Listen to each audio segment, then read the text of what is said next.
¿a dónde vamos?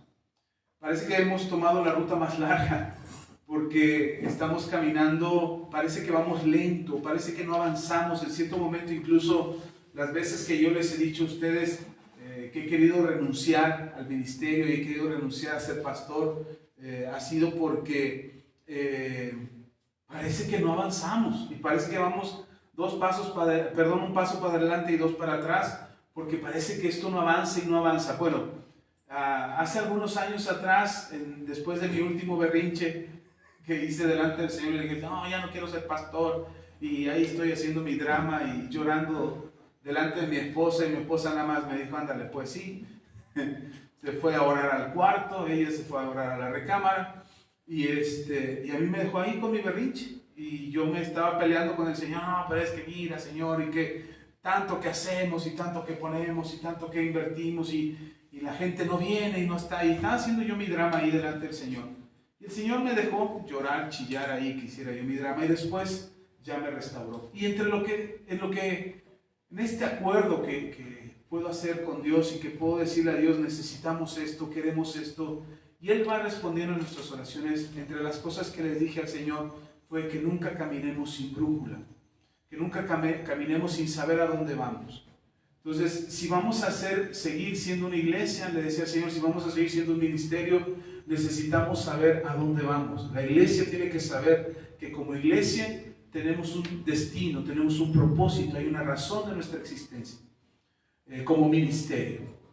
Así es que ese fue el acuerdo que llegué con Dios, y a lo largo de estos años Dios ha venido confirmando, o Dios ha venido estableciendo la confirmación de que vamos por buen camino. Aunque parezca que no, aunque usted vea, diga, pastor, pero de repente parece que no. Y miren, es lamentable porque ha habido quienes han formado parte de este ministerio y se han cansado de esperar, porque creen que lo que Dios nos ha dado, creen que lo que estamos haciendo no tiene mucha dirección, no sabemos a dónde vamos, o pareciera que no estamos avanzando.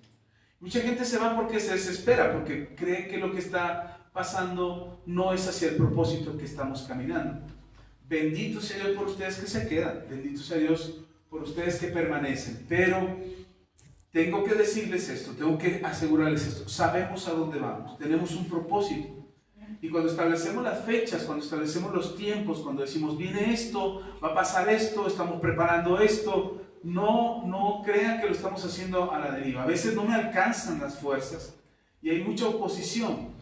Les dije a principio de año, en un año vamos a terminar todos los discipulados, y cállate la boca, no hemos podido avanzar, porque por una u otra razón me puse mal, las situaciones en mi familia se complicaron, no en mi casa con mi esposa y con mis hijos, sino hubo necesidades en la familia que tuvimos que cubrir. Hay cosas que nos han impedido seguir, el teléfono no me permitió grabar durante una semana y media, entonces muchas cosas han estado pasando que lo que yo dije que iba a pasar en un año, no sé si sea posible que lo terminemos en un año, pero quiero decirles que no estamos jugando, o que me estoy rajando, o que ya perdí el interés, o que no vamos a darle continuidad. No, hermanos, tenemos un destino, vamos hacia allá.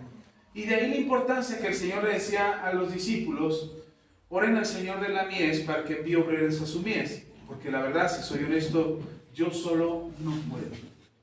Así es que me doy cuenta cuando tengo que hacer una cosa u otra, y no hay forma de suplirlo o cumplirlo, y entonces nos hace falta obreros.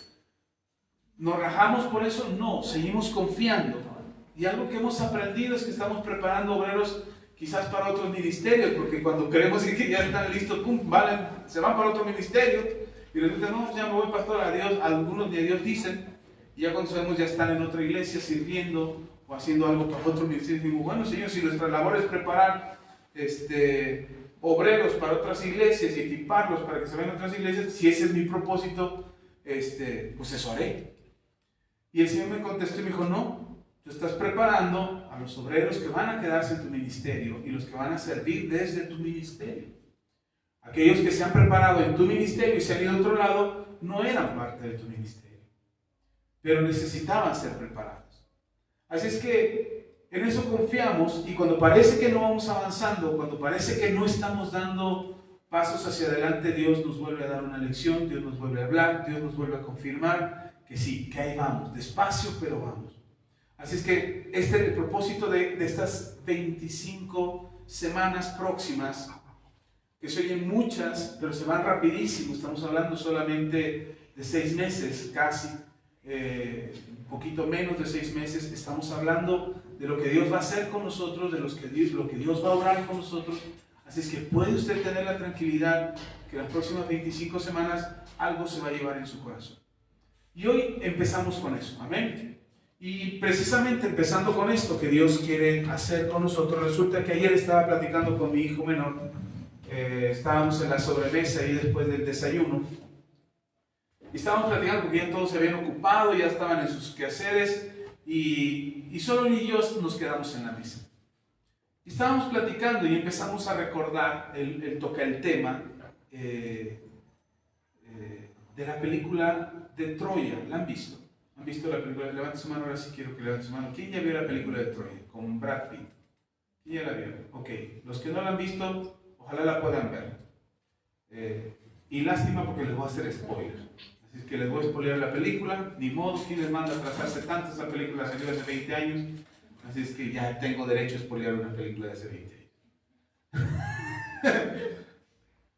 Es por lo que no la han visto. Pero bueno, no es tarea que la vean. No es tarea que la vean. Pero cada vez que la vemos, cada vez que recién la volvimos a ver con mi esposa y con mis hijos, volvimos a ver Troya. Y cada vez que la vemos, yo lloro. De verdad lloro. No porque me emocione la película, sino porque hay 2 escenas. Y ayer platicábamos con mi hijo eso, y me dice mi hijo, después de que platicamos, ya te di el mensaje de mañana, ya tienes el mensaje de mañana. Pero no es algo que ya les había hablado antes, ya hace años atrás ya les había predicado de esa película. Creo que cuando salió la película, tengo un mensaje por ahí grabado de respecto a la película de Troya. Pero créame que cada vez que la vemos a mí me conmueve, porque hay dos cosas, 2 personajes en esa historia que tienen razón de ser en la película. Y 2 personajes que a mí me dejan 2 lecciones muy importantes. El primero es Héctor, el hermano de Paris. Y a mí ese personaje de Héctor, no estoy igualándolo, pero quiero que vea la metáfora de la película. Héctor para mí es como el Señor Jesús. Y Paris, el hermano menor de Héctor, es como yo. Es decir, no es que yo me sienta Paris, pero me refiero a la actitud que tiene Paris. Es como la actitud que tengo yo. Alguien que no le importa, que se siente hijo del rey y que no le importan las consecuencias. Siempre ha tenido todo lo que ha querido. No le importan las consecuencias de sus actos. No le importa lo que pueda pasar por sus actos. Y hay una escena donde Héctor le dice a su padre, porque la guerra de Troya tiene que ver por lo que hace Paris. Y entonces le estoy contando la película, déme chance que se la cuente, pero resulta que Paris se roba a la esposa de otro rey. Era un galancillo que le gustaba conquistar mujeres y se roban a la esposa de un rey. Y esto desata la guerra. Entonces el hermano mayor, que había sido el guerrero de Troya, que había peleado por Troya durante años y había conquistado imperios y había defendido su ciudad, ahora estaba conciliando, había entendido que había una época en la que había que buscar la paz con otros reinos. Y va a buscar la paz con el reino de Grecia. Y este rey de Grecia, pues sí, hace la paz y todo, pero quería la guerra. Quería conquistar Troya, era la única parte de esa región que no había conquistado. Pero no tenía pretexto, así es que cuando viene el príncipe Héctor, el futuro rey de Troya, viene a hablar con él y hacen un acuerdo de paz. Pero en esa visita, el príncipe Paris se roba a la esposa de su hermano.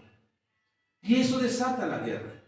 Entonces vienen los ejércitos las tropas del ejército griego a invadir Troya.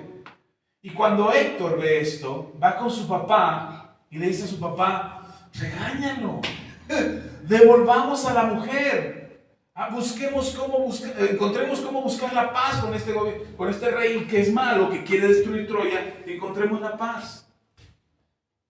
Dale una zarandeada a mi hermano, dale unas chanclas a mi hermano. Y me gusta lo que dice el papá. Y dice, es mi hijo. Es el príncipe de Troya. ¿Qué puedo hacer para salvarlo? Y entonces Héctor dice, yo lo defiendo. Eso a mí me voló la cabeza. Porque siendo como es Paris, el que da la cara por él es Héctor.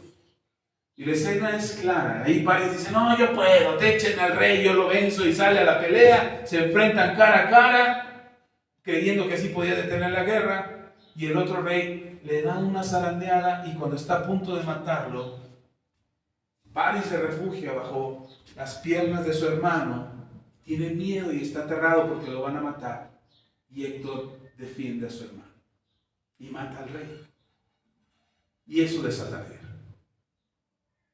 A mí esa escena me hace pensar en todas las veces que yo bien macho he querido enfrentar al diablo y suéltamelo, Señor, suéltamelo. Yo puedo con esta tentación. Vente, diablo mentiroso. Y ya cuando me está dando una arrastrada el diablo, vengo corriendo a los pies del Señor y dice, ay, Señor, defiéndeme. Y esa escena siempre me recuerda eso. Y cada vez que la veo, mi corazón se contrista porque digo, ¿cuántas veces he venido a los pies de Jesús diciéndole, defiéndeme porque la volví a regar? Defiéndeme porque me equivoqué otra vez. Defiéndeme porque no lo hice bien. Y el Señor sale en mi defensa y vence a mis enemigos. Y me da la victoria otra vez. Al final, Héctor, bueno, no al final, casi al final de la película, Héctor muere defendiendo a su nación por una equivocación. Y ese es el otro personaje que le quiero contar.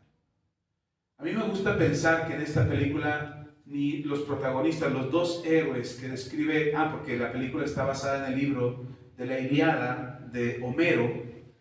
Si usted tiene oportunidad de leer la Ilíada, aunque es un poco enredosa porque está en poesía griega, es un poema griego, también llega confusa de repente, pero ya hay traducciones y hay versiones que te la hacen la lectura más ligera. Y está basado en este libro de Homero, es una novela, es ficticio, que está basada en la tradición griega, que está basada en las historias de aquella región, pero se supone que es ficticio. Entonces, estos dos personajes para mí no son villanos. Ni Héctor es el malo, ni Paris es el malo aún con todos sus errores, ni Aquiles es el otro personaje, es el malo.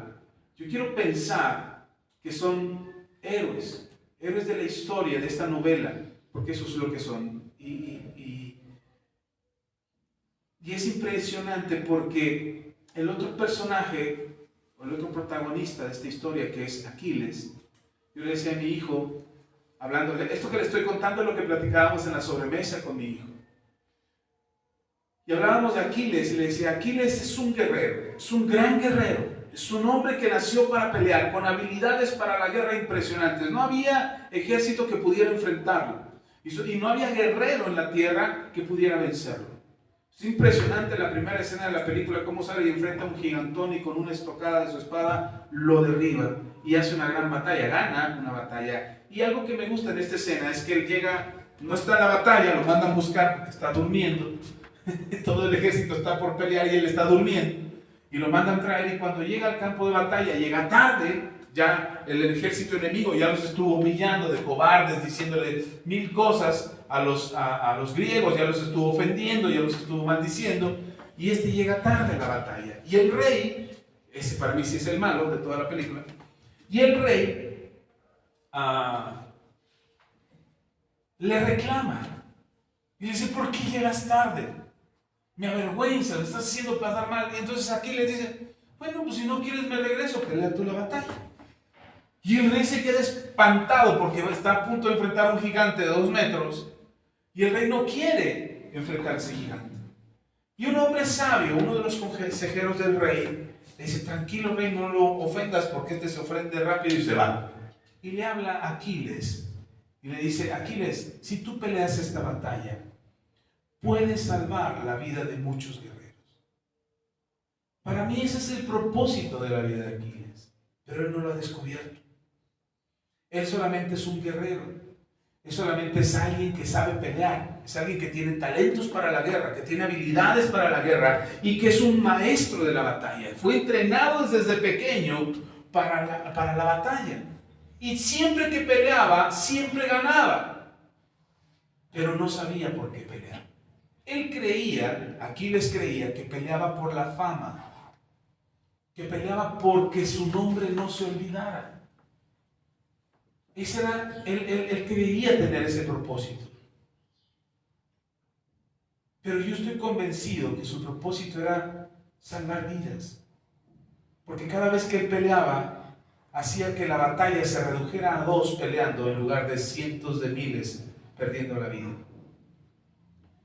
Y entonces casi al final de la película descubre su propósito.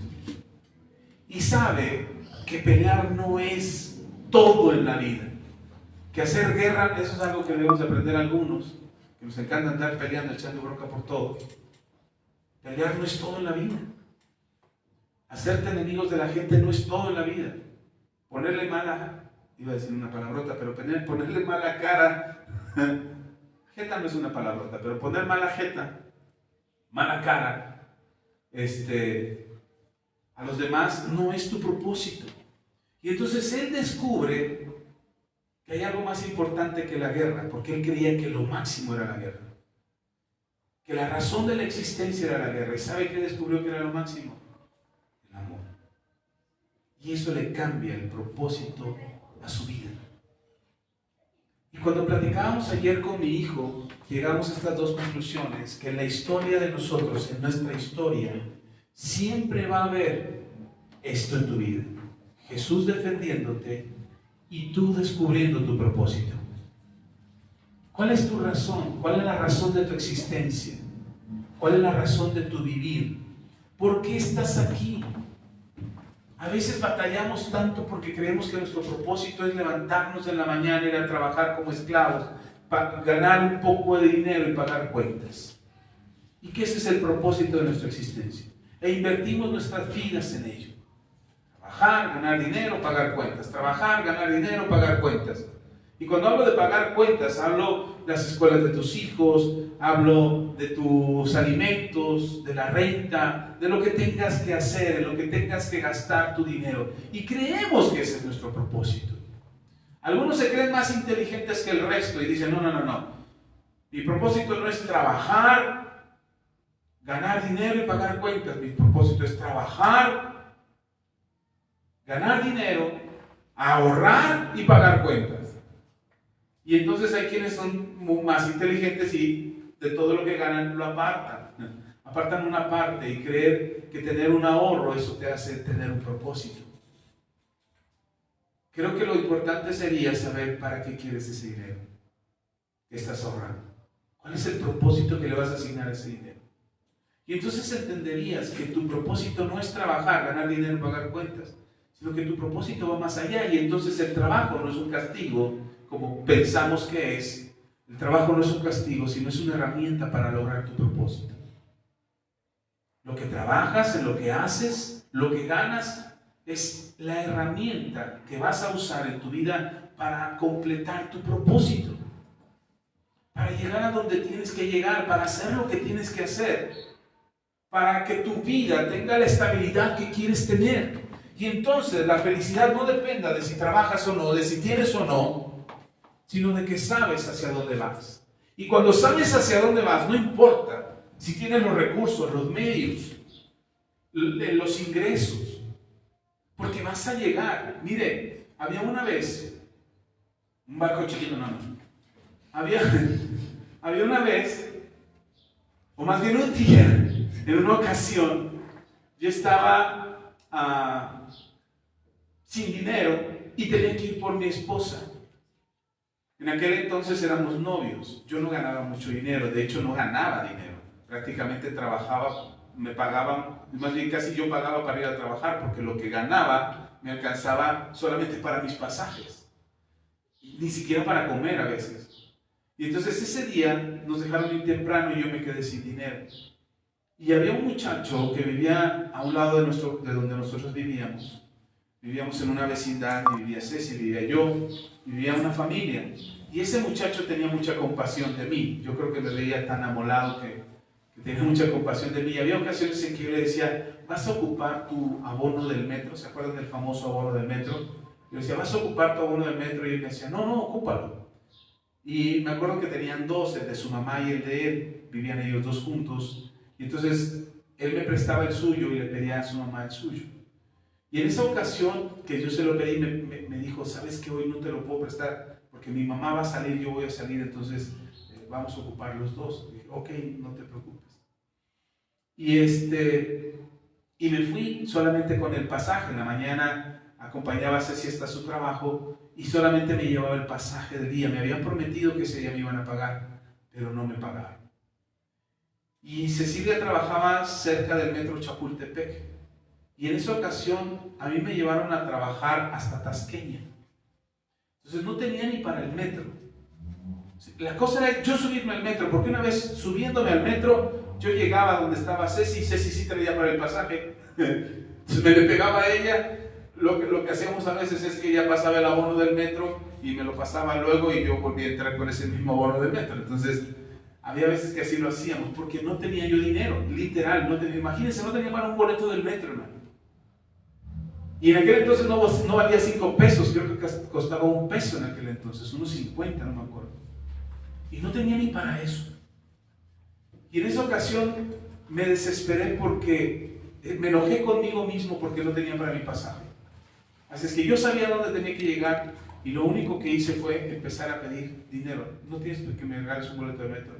No tienes que me regales un boleto de metro. Y hay quien te hace caso y hay quien no.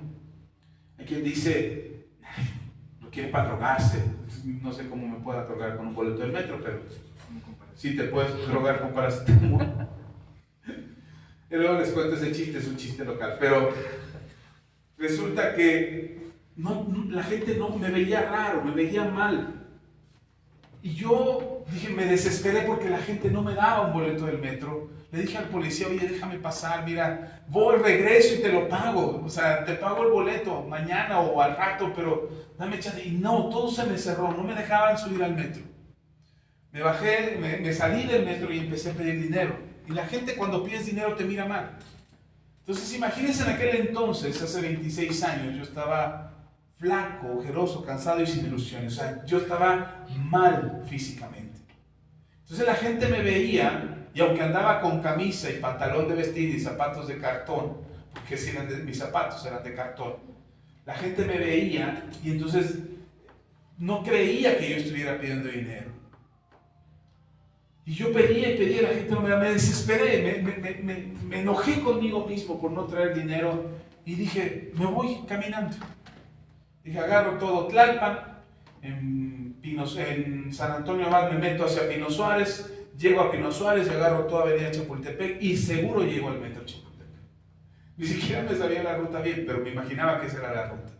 Y eso fue lo que hice. Cuando llegué con Ceci, ya a hora de su salida, me hice como 3 horas caminando, porque iba rápido, iba caminando rápido. Y todo el camino me fui regañando. Yo creo que la gente me veía y se hacía a un lado de que este loco que trae. Y cara de enojado y molesto y flaco, hermano, era hueso con piel en aquel entonces. Y cuando llegué al trabajo de Ceci, ella salió y me vio tan enojado que me dijo, ¿qué tienes? Le digo, hambre. Fue lo único que me salió de la boca. Dice, vente, vamos a comer. Y normalmente cuando ella salía del trabajo, ella ya había comido en el trabajo. Entonces salía del trabajo y ella me invitaba a comer 5 tacos por 5 pesos. Era lo que comprábamos ahí en el metro Chapultepec. Y normalmente lo que hacíamos era comprar 5 tacos, yo me comía 4 y ella se comía 1.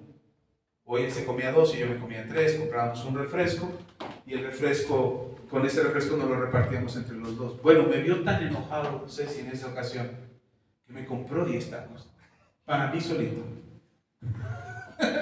Y mi refresco para mí solito.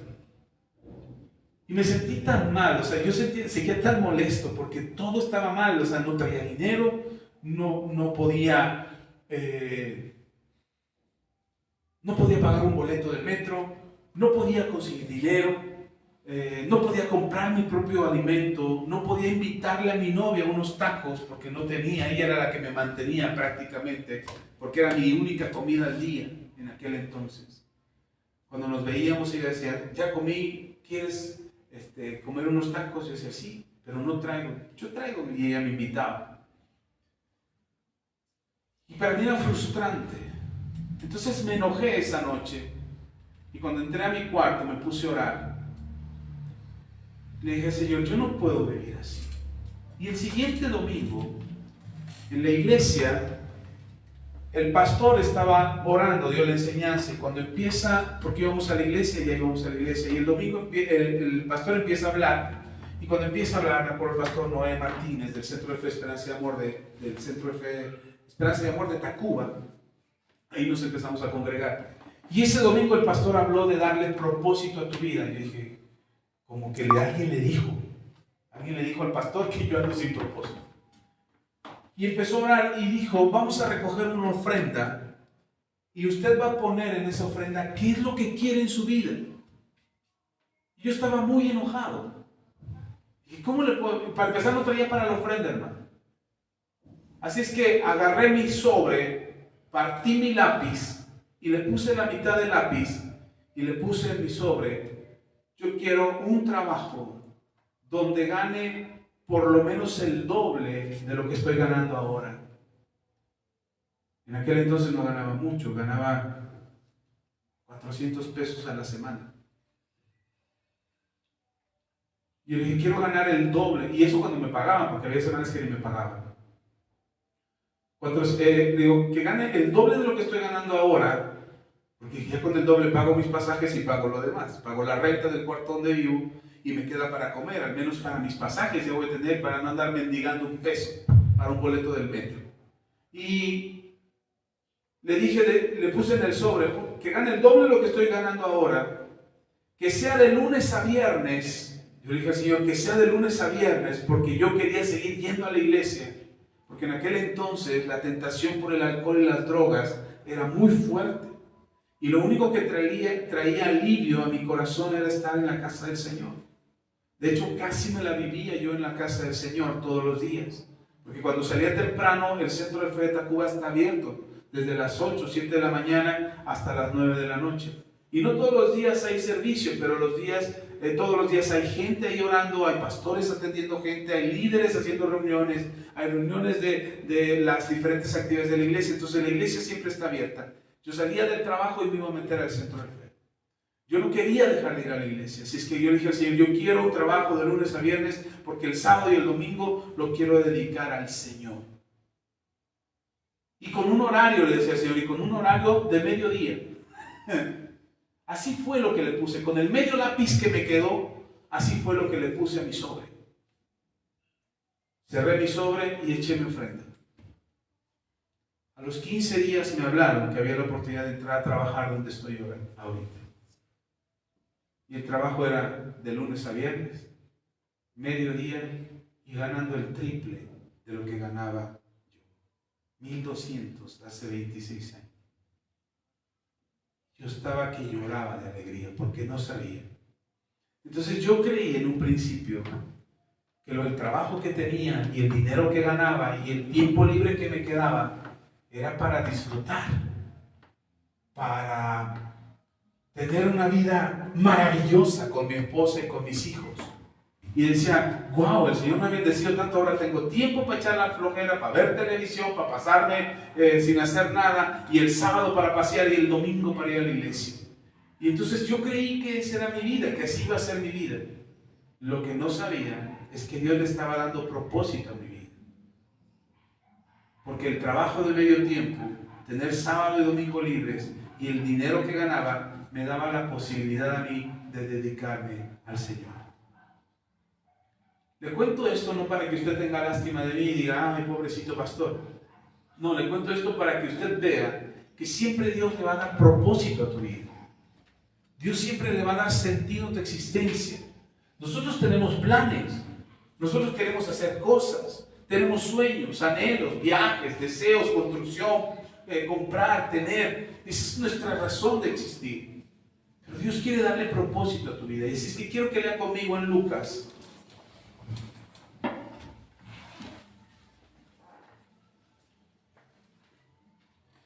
En Lucas, capítulo 1.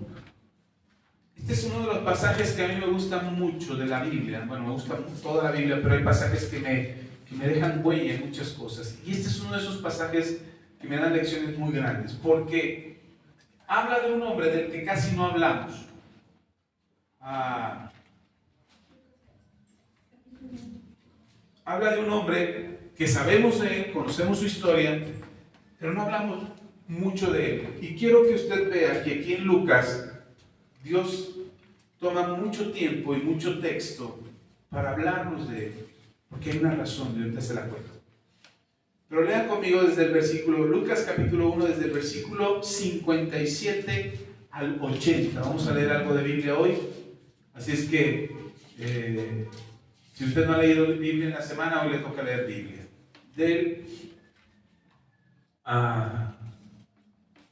Lucas capítulo 1, del versículo 57 al 80. Dice la palabra de Dios: Cuando a Elizabeth se le cumplió el tiempo de su alumbramiento, dio a luz un hijo. Y cuando oyeron los vecinos y los parientes que Dios había engrandecido para con ella su misericordia, se regocijaron con ella. Aconteció que al octavo día vinieron para circuncidar al niño y le llamaban con el nombre de su padre. ¿Cómo se llamaba su padre? Zacarías. Le decían al niño, el niño también se va a llamar Zacarías. Pero respondiendo su madre dijo: no, se llamará Juan. Le dijeron: ¿por qué? No hay nadie en tu parentela que se llame con ese nombre. Entonces preguntaron por señas a su padre cómo le quería llamar. Y pidiendo una tablilla, escribió diciendo: Juan es su nombre. Y todos se maravillaron. Al momento fue abierta su boca y suelta su lengua, y habló bendiciendo a Dios. Y se llenaron de temor todos sus vecinos, y en todas las montañas de Judea se divulgaron todas estas cosas. Y todos los que las oían las guardaban en su corazón, diciendo: ¿quién pues será este niño? Y la mano del Señor estaba con él. Hasta ahí vamos a parar ahí la lectura, para que no siga leyendo el texto. Ahorita lo vamos a leer el resto, pero quiero hacer una pausa ahí para ponerle en el contexto de lo que está sucediendo. Elizabeth es pariente de María, la madre de Jesús. Por eso aparece en escena Elizabeth y Zacarías, su padre. Zacarías era un sacerdote de Dios. Entonces, cuando están ahí en la historia, Zacarías y Elizabeth, resulta que Elizabeth no podía tener hijos y Zacarías ya se estaba haciendo viejo. Oran al Señor. Elizabeth recibe la visión, la revelación de parte de Dios de que va a estar embarazada. Lo puede leer en los versículos anteriores. Y le dice Dios a Elizabeth: vas a estar embarazada y vas a tener a un hijo que va a enderezar las sendas del Señor. Va a ir antes del Salvador. Cuando recibe esa instrucción Elizabeth, pues se queda sorprendida. Le dice al marido, el marido habla, es un sacerdote de la casa del Señor. Y le dice al marido: voy a estar embarazada y el hijo que tengamos va a ir delante del Salvador de Israel. Zacarías se sorprende y dice: no puede ser, yo ya estoy viejo, ¿cómo va a ser eso posible? Y resulta que queda embarazada. Y por causa de que no creyó Zacarías, Dios le dice: por cuanto no creíste, te vas a quedar mudo hasta que nazca tu hijo. Y Zacarías no pudo decir nada en 9 meses. Y la gente se sorprendió y dijo: ¿y ahora por qué? ¿Y ahora este no habla? Y ya sabe que a la gente no le gusta ser chismosa. Y seguramente no lo dice la Biblia, pero seguramente pensaron mal de Elizabeth. Y el hecho de que Zacarías se quedara mudo seguramente era el mismo desprecio que le estaba mostrando a su mujer. Por eso, para sorpresa de todos, lo que acabamos de leer, cuando nace el hijo, además Dios les dice a Elizabeth y a Zacarías, cada uno por su lado, Dios les dice que su nombre, que el nombre de su hijo sería Juan. Esto venía a romper con todas las tradiciones judías, porque una de las tradiciones judías es que el primogénito de la casa del varón, es decir, cuando yo como padre tengo un hijo, el primogénito lleva el nombre del padre. Era una forma de continuar el nombre de la familia. Hoy, ¿cómo continuamos el nombre de la familia? Por el apellido. En aquel entonces no había apellidos, pero los apellidos surgen de los oficios, de los trabajos, de las posiciones sociales. Por ejemplo, los Herrera vienen de los Herreros. No sé, ¿qué otro apellido le gusta? ¿Los qué? Los Torres, porque vienen de las Torres. O sea, así eran los apellidos. Entonces, el nombre de Zacarías, como no había apellidos, era Zacarías, el hijo de Zacarías, el sacerdote. Así era como continuaba. Entonces, la mejor forma de identificar la descendencia era que el hijo llevara, sobre todo el primogénito, llevara el nombre del padre. Por eso cuando nace el niño, viene toda la gente chismosa, perdón, todos los vecinos y la gente de alrededores vienen a ver cómo era ese niño que había nacido. A ver a quién se parecía. Porque resulta que Zacarías ya estaba viejito. ¿Cómo es que el viejito iba a poder tener un hijo? Así es que vienen a ver, ¡ay, qué niño! ¿Quién se parece a ese niño? Y vienen a ver al niño y le empiezan a llamar por el nombre del papá. ¡Ay, mira, Zacarías Junior! Ahí está Zacarías Junior. Y entonces Elizabeth dice, no. No se va a llamar Zacarías, se llama Juan.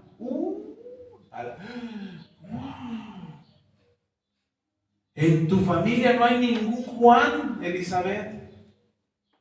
Conocemos a Juan, el que vive allá, en el otro pueblo. Pero en tu familia no hay ningún Juan. Vamos con el papá Zacarías. Ahí van con el papá. Toda la gente amable, acomedida siempre. Nada de ser chismosos. Ahí van con Zacarías y le dicen a Zacarías, oye, tu esposa quiere ponerle Juan al niño. Perdón, ¿cómo vamos a llamar al niño? ¿Verdad que Zacarías? Porque tú te llamas Zacarías. Le dan una tablilla a Juan y Juan no puede hablar, recuerda que está mudo. No puede hablar y empieza a escribir. El niño se va a llamar Juan. ¡Ah! ¡Sorpresa! No es que estuvieran en la misma habitación y que Elizabeth estuviera generando influencia sobre Zacarías. La sorpresa es que Zacarías estaba sirviendo en el templo. Y entonces cuando se enteran del nacimiento le llevan la noticia, oye, ¿de verdad que tu hijo se llama? No, se llama Juan. Y en ese momento se le abre la boca y empieza a hablar. 9 meses de silencio. 9 meses en los que no pudo decir nada y ahora él tiene que decir. Y entonces la gente, lo que me llama la atención es esto, hermano. Quédese con esta parte. Dice que la gente guardó todo esto en su corazón. Y se preguntaban, ¿quién será este niño? ¿Saben qué es lo maravilloso de la historia de Juan? Es que Elizabeth y Zacarías, sus padres, sí sabían quién era ese niño. Dios les habló a ellos diciéndoles, Juan será el que vaya delante del Salvador de Israel y del mundo. Él irá enderezando la senda del Señor, como estaba anunciado por los profetas. Él es el que se va a parar y va a hablar y la gente lo va a oír. Todo eso lo sabían Zacarías y Elizabeth, perdón. Entonces, la manera en cómo educaron a Juan fue hacia ese propósito. Ojalá yo hubiese querido que cuando mis hijos nacieron me dieran la instrucción. Tu hijo David va a hacer esto. Mire, aunque se desviara por todo el mundo, yo sabía que iba a llegar a ese punto. Tu hijo Israel va a hacer esto. Y aunque yo viera que se desviara por algún camino, yo tendría la certeza de que llegaría a ese destino. Y con Josué lo mismo. Ahora, no me dieron eso. Entonces, cada vez que ellos hacían algo, yo me asustaba. Cada vez que tomaban una decisión o tenían un comportamiento, yo me asustaba. Dice, no, Señor, es que ya los estoy perdiendo, Señor. Se me están desviando, Señor, y tanto que les enseñamos y tanto que les decimos. Porque tenía una incertidumbre en mi corazón de no saber cuál era su propósito. Hace algunos años atrás, cuando David estaba, no muchos, le estoy hablando de no muchos años, cuando David estaba en la universidad y a medio camino de la universidad, de repente yo tuve mucho miedo de que mis hijos no llegaran a su destino o a su propósito en Dios. Tuve mucho miedo, tanto que un día discutí muy fuerte con David y lo regañé y le leí el sermón del monte y le di una regañada de aquellas y hablé con él y dije, es que te estás desviando, es que estás perdiendo, desaprovechando tu vida, y le di un sermón, una regañada que me dolió mucho hablarle hacia mi hijo. Después de esa regañada, yo me puse a orar por mis hijos. Señor, que no se pierdan. Y el Señor me dijo, ¿y quién te dijo a ti que los voy a dejar perder? Porque además de ser tus hijos, son mis hijos. Son míos. Y a partir de entonces dejé de regañarlos tanto, dejé de exigir, sí, todavía los regaño, todavía les exijo, todavía les pido cuentas, todavía los corrijo, los disciplino, ya no les doy cuerazos como antes, ni los castigo amarrados en los árboles, ya no. Pero antes sí, no era así. Pero ya no los regaño tanto, ahora dejo que ellos tomen sus decisiones, porque hay una razón. Escuché un mensaje de nuestro pastor, el profeta Oscar, que se llama: aunque tus hijos se vistan de egipcios, son israelitas. Y se basó en la historia de José el soñador, ¿se acuerdan? José el soñador estuvo 14 años en Egipto, viviendo como egipcio, trabajando como egipcio, sirviendo a los egipcios, vistiendo como egipcio, pero era hebreo. Así es que cuando yo oí ese mensaje dije, sí es cierto, puede que mis hijos se vistan como egipcios, actúen como egipcios, vivan como egipcios, pero son del pueblo de Dios. Así es que mi corazón, dejé de preocuparme, todavía los regañé, todavía les di sermones, todavía hablé con ellos insistentemente: mira, ubícate, les daba unas cachetadas guajoloteras: reacciona, te estás perdiendo. No es cierto. Pero ya no, ¿y sabe por qué? Porque ahora tengo una certeza en mi corazón, sé que mis hijos tienen propósito en Dios. No importa lo que diga el diablo, no importa lo que el diablo me quiera restregar en la cara y me diga: mira, no hay propósito, no importa. Y entonces miro mi vida y me acuerdo de la oración que hizo mi madre cuando yo me fui de la casa y que me salí huyendo de mi familia y me peleé con mi papá y me peleé con mi mamá. Me acuerdo que mi mamá hizo una oración, ella me lo contó, ella me dijo: lo único que le pude decir a Dios y lo que oraba a Dios todos los días es: Señor, lo pongo en tus manos, lo pongo en tus manos, sé tú quien obra en su vida, sé tú quien toque su corazón. Y sí, funcionó, su oración tuvo respuesta de parte de Dios. ¿Por qué te digo esto? Porque quisiéramos que nos dieran como las instrucciones acerca de nuestros hijos, como se lo dieron a Elizabeth y a Zacarías. El ángel Gabriel le habló a Elizabeth y a Zacarías y le dijo: tu hijo va a ser Juan, el profeta, Juan el Bautista, el que endereza los caminos del Señor, el que predica en el desierto. Ese será tu hijo. Es que padre que te digan algo así cuando tu hijo todavía no nace. Cuando tu hijo todavía no nace, que alguien te diga acerca de tu hijo. Mire, nosotros le hemos profetizado a los niños aquí. Hemos hablado a Dios y le hemos bendecido a sus hijos. Cuando sus hijos están en clase, no creo que los tenemos ahí para entretenerlos. Les estamos enseñando. Y estamos orando que Dios los tenga en el anonimato. Que el mundo no sepa, que el diablo no sepa el propósito que tienen sus hijos. Porque el día en que el diablo sabe, empieza a pelear contra ellos. Y mientras tus hijos son pequeños, ¿qué necesidad tienen tus hijos de tener problemas como los que tienen luego? Entonces oramos por ellos, los protegemos, los bendecimos, los guardamos bajo la cobertura del Señor y estamos pidiendo que sus planes de Dios se cumplan en ellos. Y las herramientas y las enseñanzas que le estamos compartiendo a tus hijos allá en la clase que están teniendo con la pastora, y que la pastora les está enseñando, hermano, no es para entretenerlos, es para darles fundamento para su vida. ¿Están conmigo? Entonces Juan tiene propósito. Y la gente se queda pensando: ¿quién será este niño? ¿Qué tan importante será este niño para la vida de Israel? Dice la Biblia, versículo 66. ¿Quién pues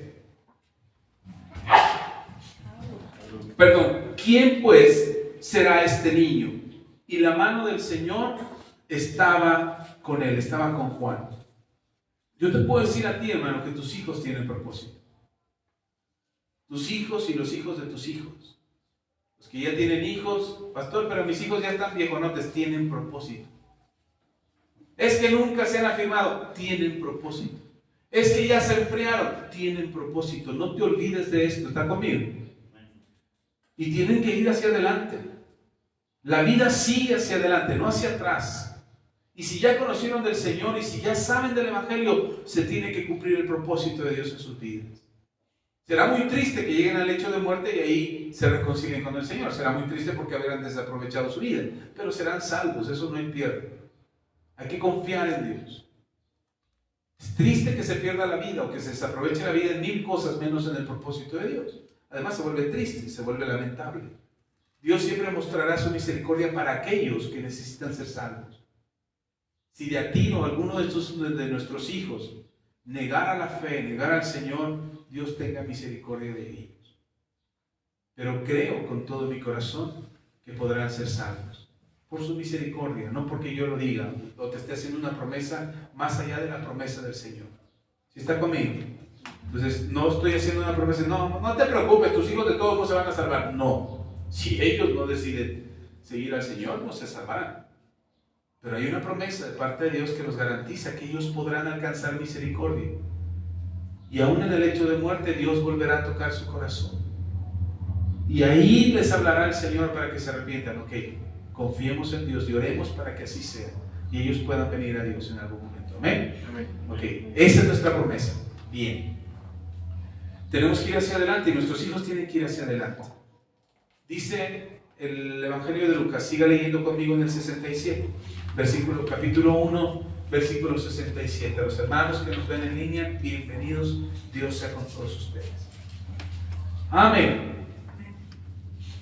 Dice, versículo 67, y Zacarías, su padre, el padre de Juan, fue lleno del Espíritu Santo y profetizó diciendo, empezó a profetizar. Yo les he profetizado a mis hijos muchas veces, los he bendecido muchas veces, he hecho oraciones de bendición muchas veces y he hecho oraciones proféticas sobre ellos muchas veces. Hermano, bendiga a sus hijos, por favor, no importa cómo sean, si son rebeldes, si son tercos, si son mulas, si son paganos, si son no sé, desobligados, flojos, lo que sea que sean sus hijos. Bendígalos, por favor. Hay una gran diferencia. Las palabras de los padres hacen una diferencia. ¿Sí está conmigo? Y aquí Zacarías empieza a profetizar y empieza a declarar el destino de su hijo. Mire qué importante es que dejes de decirle a tu hijo, ay, es que eres un tonto, ay, es que eres un flojo. Ya no lo digan. Ahora yo les pregunto a mis hijos, ya no se los digo, ay, qué flojo eres. Ahora yo les digo, ¿qué eres flojito? ¿Qué estás enfermito? ¿Qué te sientes mal? Ya no les digo, estás enfermo. No, ya no lo declaro, les pregunto. Y no les pregunto porque yo dude de su palabra. Les pregunto para que ellos reflexionen y digan, no, sí me siento mal, pero no estoy enfermo. De repente usamos una frasecita cuando no traemos algo, no queremos algo y no nos alcanza, decimos, que eres pobre. Es algo que nos decimos mucho con mis hijos. ¿Qué? Y ellos también me dicen, ¿qué eres pobre? No te alcanza. Y lo decimos no porque pensemos que somos pobres. Yo no les digo a ellos porque pienso que soy pobres, sino al contrario, lo que quiero es que se den cuenta que no lo son. Y que si hoy no tenemos para comprar lo que queremos, no es porque seamos pobres. No es por esa razón, simplemente en este momento no puedo, pero podré más adelante. ¿Sí está conmigo? Entonces, por favor, ya no marque a sus hijos diciéndoles que son flojos, que son holgazanes, que no van a poder, que son burros, que nunca van a pasar de primero de primaria. No, hermano, no diga eso. Aprendamos de lo que hizo Zacarías respecto a su hijo. Amén. Zacarías empieza a escuchar qué hay en el corazón de Dios acerca de su hijo. Ojo, ¿dónde? En el corazón de Dios. Había una maestra que en 5º año de primaria que no quería a mi hijo. Y siempre que me mandaba a traer me decía, es que su hijo es un flojo. Le digo, perdón, maestra. Es que es un flojo porque no hace las tareas. Le digo, perdón, pero usted no puede decir eso a mi hijo. Pero es que le estoy diciendo porque no entra a las tareas, por eso es un flojo. No, no, señora. Mi hijo no es un flojo. Si algo hice y procurado hacer con todos los maestros de mis hijos, todavía hasta la preparatoria, todavía me fui a echar un round con un maestro, porque me quería reprobar a David y nada más porque quería reprobarlo. Claro, David había fallado en algunas cosas, pero no le estaba dando oportunidad como le había dado a otros. Entonces, yo no quería un trato especial para mi hijo, yo quería un trato justo. Y me fui a pelear con esta maestra, pero esta maestra me insistía y me decía, es que su hijo es un flojo. Y le decía, no señora, hasta mi maestra le dije, no señora, mi hijo no es un flojo. Es que usted no le dice nada, es que por eso es flojo, porque usted no le dice nada. Digo, no, se equivoca. Si yo voy a hablar con mi hijo será a solas en casa, no aquí delante de todos sus compañeros. Y no voy a caer en el juego que usted está queriendo que yo caiga, en humillar a mi hijo delante de todos sus compañeros. Así es que si ya terminó la clase, me lo llevo. Si ya terminó, bueno, me lo llevo. Y ya cuando en la casa, saliendo de la escuela, le compré un helado. Le digo, ¿quieres un helado? Sí, pa. Nos fuimos comiendo nuestro helado. Le dije, tú no eres flojo. Y llegando a casa le dije, tú no eres flojo. No tienes por qué creerte esa idea de que eres flojo. Hermano, el mundo le va a decir a tus hijos qué son. Es que tú eres flojo. Es que tú eres holgazán. Es que tú eres inútil. Es que tú eres burro. El mundo se los va a querer terapear con frases, con títulos, con etiquetas que no lo son. Por favor, lea lo que hay, escuche lo que hay, ponga atención a lo que hay en el corazón de Dios y eso hable. Eso hable respecto a sus hijos. Zacarías pone atención a lo que hay en el corazón de Dios, porque un profeta eso es lo que hace. Un profeta habla de lo que hay en el corazón de Dios. Y Zacarías mira lo que hay en el corazón de Dios y empieza a profetizar. Y dice, bendito el Señor Dios de Israel, que ha visitado y redimido a su pueblo. Y nos levantó un poderoso Salvador en la casa de David su siervo. Wow, cuando eso está diciendo, acaba de nacer ¿quién? Juan. Y está diciendo, nos ha provisto de un gran Salvador. Un Salvador que viene del cielo, un Salvador que va a ver a Israel. Todo voltean a ver al niño. ¡Guau! Juan. Bueno, que era Zacarías, pero ahora le llamamos Juan. Él es el Salvador de Israel. No, Zacarías no está hablando de él. No está hablando de su hijo. Ojo, miren, pongan atención. Y nos levantó un poderoso Salvador en la casa de David su siervo, como habló por boca de sus santos profetas que fueron desde el principio. Salvación de nuestros enemigos y de la mano de todos los que nos aborrecen. ¿De quién está hablando, hermano? Está hablando de Jesús. Él es nuestro Salvador. Y mira lo que está diciendo acerca de este Salvador. Es un Salvador que viene con todo contra los enemigos de Israel y que los va a defender y que los va a liberar y que nadie se va a levantar contra Israel porque este Salvador está de pie de la casa de David, el gran rey. Miren, sigamos leyendo.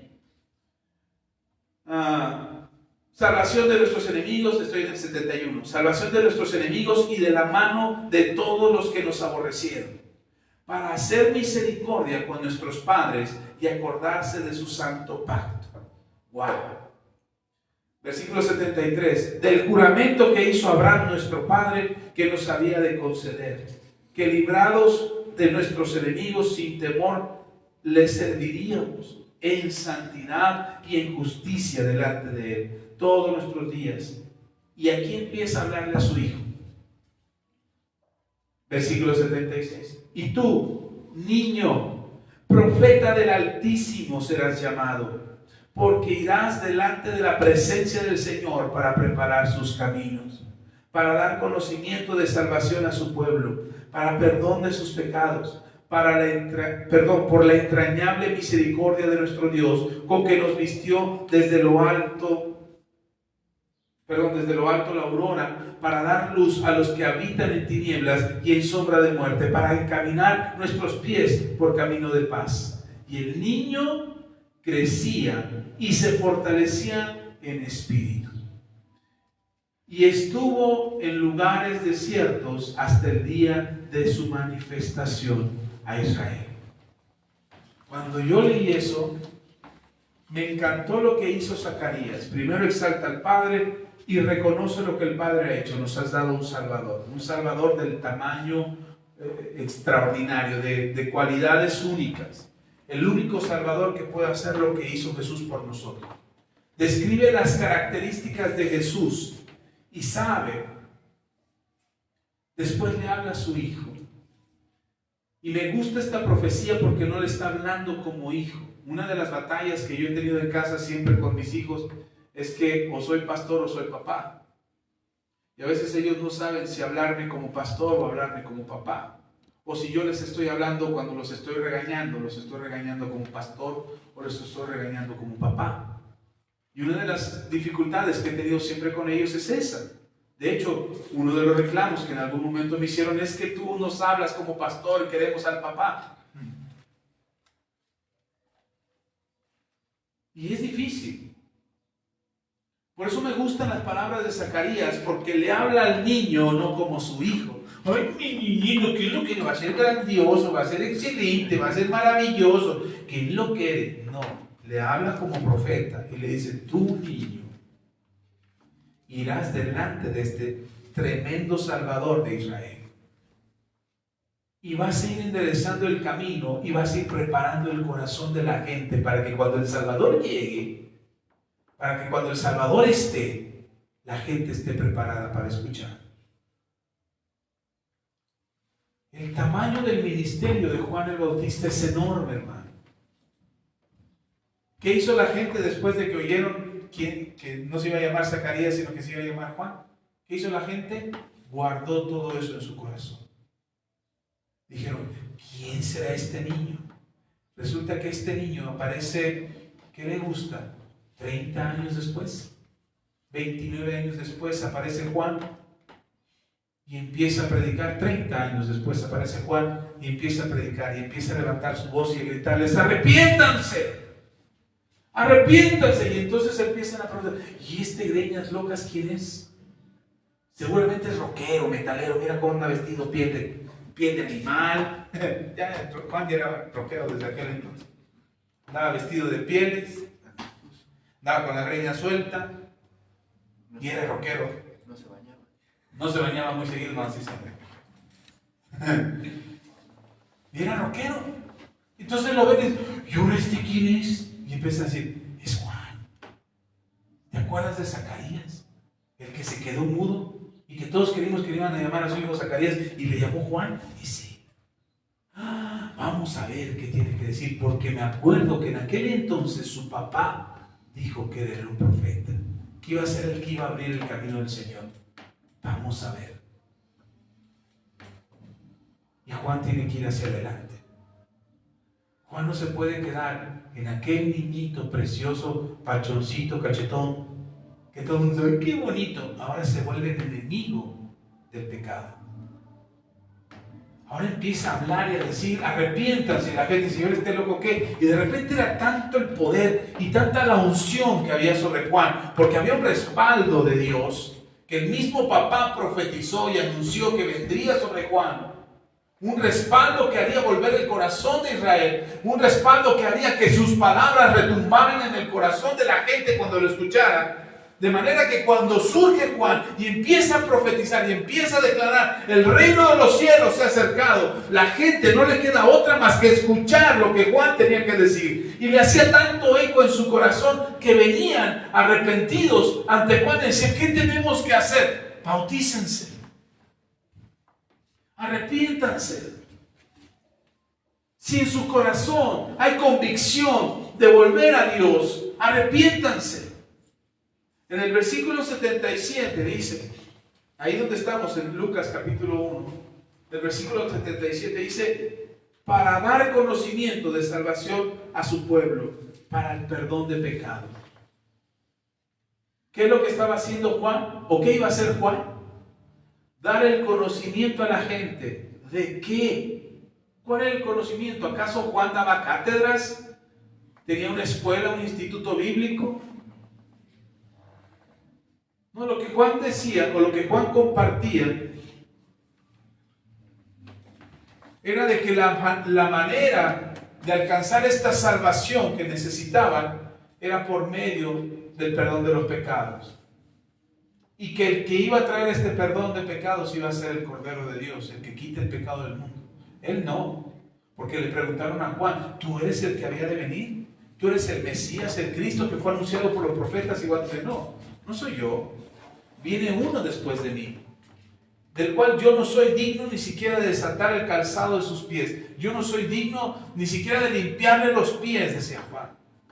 Pero el que viene después de mí, yo los bautizo en agua, decía Juan. Yo los bautizo en agua ahora, pero viene uno después de mí que los bautizará en Espíritu Santo y fuego. Él es el Cordero de Dios que quita el pecado del mundo. Y cuando Juan compartía todas estas enseñanzas, lo puede leer en los 4 evangelios, y Juan hablaba del arrepentimiento y de la venida del Salvador, Juan estaba compartiendo el conocimiento que la gente necesitaba saber acerca de Jesús. ¿Para qué compartía esto Juan? Para que hubiera salvación en ellos. Lo que dice el versículo 77 que acaban de leer. Trayendo al pueblo conocimiento para salvación. Dice, conocimiento de salvación a su pueblo para el perdón de sus pecados. Una de las cosas que nos impiden ir hacia adelante, hermano, queremos ir en las próximas semanas, hermana, queremos ir en las próximas semanas, queremos ir hacia adelante, no queremos que usted regrese, no queremos que usted vaya hacia atrás, queremos que avance, queremos que su vida crezca, que su familia se restaure, que su matrimonio sea un matrimonio que crece, que avanza, que su negocio prospere, que pueda salir de deudas, que pueda salir de compromisos financieros, que sea un mejor administrador de lo que Dios pone en sus manos, que tome decisiones que le bendigan, no decisiones que lo maldigan. ¿Está conmigo? Eso es lo que estamos esperando que pase en las siguientes semanas. Pero algo que tengo que ser claro es que yo no creo, no concibo en mi corazón y en mi mente, no concibo que podamos ir hacia adelante si estamos atados a nuestro pasado. Y algo que hace Juan es darles el conocimiento acerca de sus pecados. ¿Acaso no lo sabían ellos? ¿No sabían en qué habían pecado? ¿Se acuerdan? Les decía unas semanas atrás que de repente oramos y decimos, Señor, perdóname todos mis pecados, de los que me acuerdo y de los que no me acuerdo. ¿Cuántos han hecho una oración así? No levanten su mano, pero hacemos una oración muy general. Nos vamos a dormir en la noche, Señor, perdóname si te ofendí algo hoy, perdóname. ¿Qué no sabes si ofendiste al Señor o no? Vamos y le pedimos perdón a alguien, le decimos, perdóname si te ofendí. Entonces, ¿por qué le pides perdón si no sabes que le ofendiste o no? Porque precisamente el perdón se pide por arrepentimiento, no por conveniencia. No solamente para llenar el requisito del perdón. El perdón se pide porque sabes lo que hiciste y estás arrepentido de ello. Pero estamos acostumbrados a pedir un perdón genérico, como si fueran farmacias similares. Nos dan medicamento genérico, pues ahí van, no es lo mismo, pero es más barato. Pedimos perdón genérico. No es el perdón original que estamos buscando, pero sale más barato para nosotros, porque no tenemos que reconocer lo que hicimos mal. Cuando estamos buscando el perdón de Dios, tienes que reconocer lo que hiciste mal. Y decir, Señor, sí me equivoqué en esto, pequé en esto, blasfemé, mentí, robé, engañé, defraudé, hablé mal acerca de mi hermano. Dije cosas que no debería de haber dicho. Mi boca se abrió sin sentido. Y me expresé con mucha ligereza. Y entonces hablamos a Dios y le pedimos perdón a Dios, siendo conscientes, teniendo presente de que tenemos que arrepentirnos. ¿Sí está conmigo? Por eso cuando Juan empieza a hablar, cuando Juan empieza a decir arrepiéntanse, ¿qué cree que es lo que pensó la gente? Primero, ¿qué? Si yo soy buena persona, ¿no he escuchado eso? No soy buena persona, no me meto con nadie, de mi casa al trabajo, del trabajo a mi casa.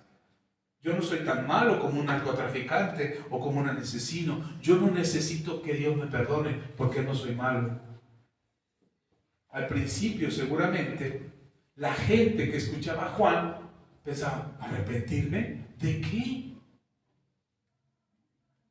Pero conforme más hablaba Juan y conforme más predicaba Juan en el desierto, o en las calles, o en los pueblos, o a orilla de los ríos, y Juan se levantaba y gritaba, ¡arrepiéntanse! Y empezaba a hablar y empezaba a decir, porque los evangelios no nos dicen mucho del mensaje, pero hay un pasaje donde nos cuenta que la gente venía a él y la gente se acercaba a Juan en el capítulo 3 de Lucas. Avance un poquito ahí en el evangelio de Lucas. ¿Ya está ahí?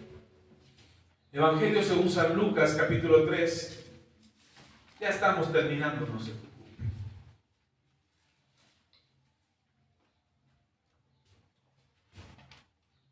Lucas capítulo 3 dice, en el año 15 del imperio de Tiberio César, siendo gobernador de Judea, Poncio Pilato y Herodes, tetrarca de Galilea, y su hermano Felipe, tetrarca de Iturea, y de la provincia de Traconite, y Lisanias, tetrarca de Abilinia, y siendo sumo sacerdote Anás, Caifás, vino palabra de Dios a Juan, hijo de Zacarías, en el desierto. ¿Dónde andaba Juan? En el desierto. Y desde ahí el Señor lo trajo. Espérenme, una pausa nada más comercial aquí. El que haya mencionado a todos los tetrarcas, a Poncio Pilato y al gobernador, los menciona por la importancia del tiempo. No están escritos ahí para rellenar renglones. Es porque históricamente, no en la Biblia, sino en los libros de historia secular, están registrados estos gobernadores. Entonces, cuando revisas la historia universal o revisas la historia de Israel, te encuentras que existieron estos gobernadores, estos tetrarcas, para que ubiques más o menos el tiempo. Entonces, lo que está citando la Biblia es algo que aconteció realmente, y cuando te lo cita la palabra y lo confirmas con un libro de historia, es para confirmar lo que ya te está diciendo la palabra. Lo que quiero decir con esto es que, hermano, hoy en día hay más evidencias de la verdad de la Escritura que aseguran o que nos demuestran que lo que está escrito en los Evangelios es verdad. Amén. Yo espero, ojalá, yo quisiera que la siguiente generación, que mis hijos o los hijos de mis hijos puedan disfrutar de las evidencias históricas y científicas para corroborar la palabra de Dios. Y no solamente sea lo que el abuelo les dijo, lo que papá les dijo, o lo que papá les enseñó de la Biblia, sino que también ellos puedan descubrir con sus propios ojos lo que la Biblia enseña es verdad. Amén. Ok, solo era un pequeño paréntesis. Dice, versículo 2, y siendo sumo sacerdotes Anás y Caifás, vino palabra de Dios a Juan, hijo de Zacarías, en el desierto. Y él fue por toda la región contigua al Jordán, predicando el bautismo del arrepentimiento para perdón de pecados. ¿Qué hacía Juan? Predicar el bautismo del arrepentimiento. Ojo aquí, y es importante esto. Doctrinalmente, mucha gente piensa o cree que para ser verdaderamente salvo necesitas ser bautizado. Que si no cubres con el requisito del bautismo, no eres salvo. Yo quiero aclarar esto. Al menos lo que enseñamos nosotros, lo que he aprendido a través del estudio y la investigación, es que lo que te hace salvo es la fe en Jesús. ¿Sí? Eso te hace salvo. El bautismo en agua demuestra tu fe. Nada más. Es decir, ¿tú crees en Jesús? Amén. Qué bueno. ¿Crees que Jesús es tu Señor y tu Salvador? Amén. Qué bueno. ¿Has aceptado a Jesús en tu corazón y le has pedido perdón por tus pecados? Amén. Qué bueno. El bautismo en agua es hacer público todo eso. Que la gente sepa que tú has creído en Jesús. Que la gente sepa que tú has decidido seguir a Jesús. Eso es lo que predicamos por el bautismo. Amén. Entonces ahora Juan, ¿por qué Juan predica el arrepentimiento? A través del bautismo. Porque Jesús todavía no va a la cruz. La gente tenía que reconocer a Jesús para salvación, pero Jesús todavía no ha muerto.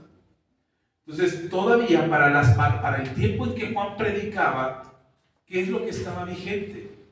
La ley, por lo tanto, el arrepentimiento tenía que ir ofrendado con un sacrificio.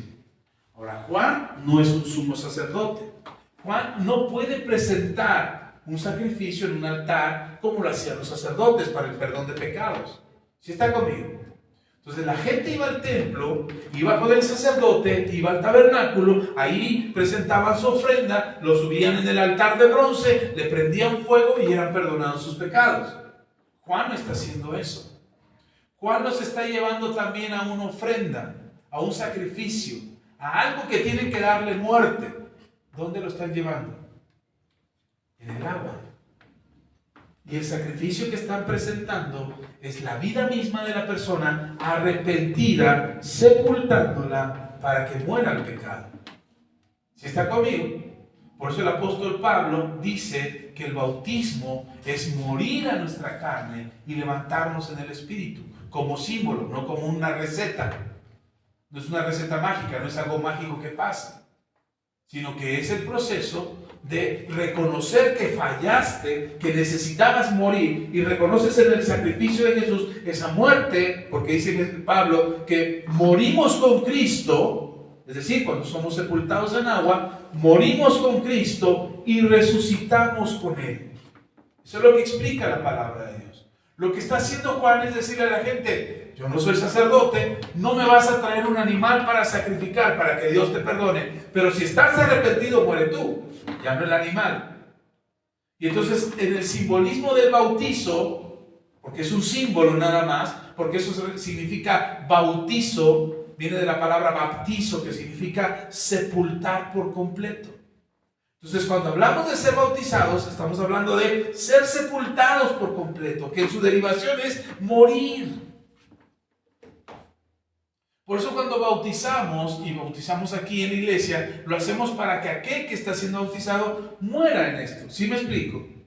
Ahora, Juan está predicando esto: arrepiéntanse, bautícense, que se vean ustedes que en realidad quieren esta reconciliación con Dios. Porque pues yo puedo orar a Dios y decir: Señor, perdóname, pero sigo haciendo lo mismo. No hay arrepentimiento, hay remordimiento, que es cosa distinta. Entonces yo voy con mi esposa cuando lo ofendo y digo: ya perdóname, ándale ya, perdóname, mira, te invito unos taquitos, ándale, vamos a cenar. Ay, pues ya tengo hambre, vamos a cenar. Me arrepentí. Ella no lo sabe y yo tampoco lo sé. ¿Sabes hasta cuándo te vas a dar cuenta si te arrepentiste? Hasta que vuelva a suceder. Si vuelves a tener la misma actitud, si vuelves a tener el mismo comportamiento, te darás cuenta y dirás: caray, volví a hacer lo mismo. Entonces la primera vez o la vez anterior que hasta pedí perdón, no estaba realmente arrepentido. Nosotros tenemos la capacidad. Por eso, mire, hermano, cuando la gente dice: ¿por qué no puedo olvidar el pasado? Porque se te va a olvidar lo que hiciste. Entonces no puedes olvidar lo que te pasó, pero sí puedes vivir superando tu pasado. Por eso necesitamos ir hacia adelante. ¿Está conmigo? Tenemos que ir hacia adelante. Por eso tienes que desanclarte del pasado. No es que lo olvides. No necesitas olvidar tu pasado. Necesitas superarlo. Y lo superas si te ofendieron. La manera de superar esa ofensa, ¿cómo es? ¿Cómo superas una ofensa? Perdonando.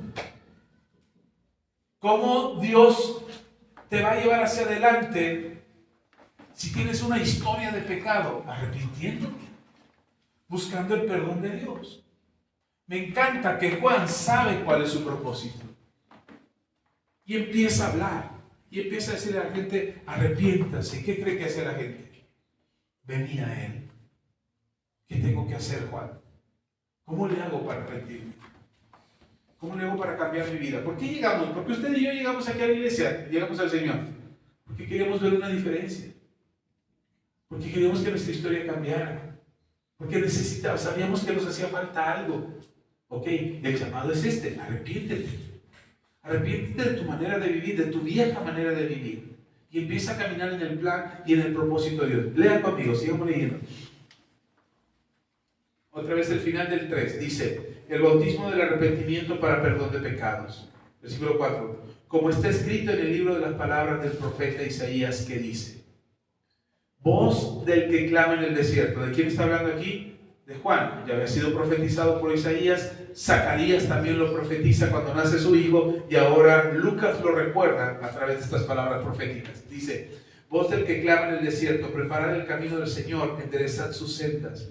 Todo valle se rellenará y se bajará todo monte y collado. Los caminos torcidos serán enderezados y los caminos ásperos allanados. Y verá toda la carne la salvación de Dios. ¿De quién es la salvación? De Dios. ¿Quién otorga esta salvación? Dios. No es Juan, es Jesús, sí, por medio de la salvación. ¿Quién otorgó esta salvación?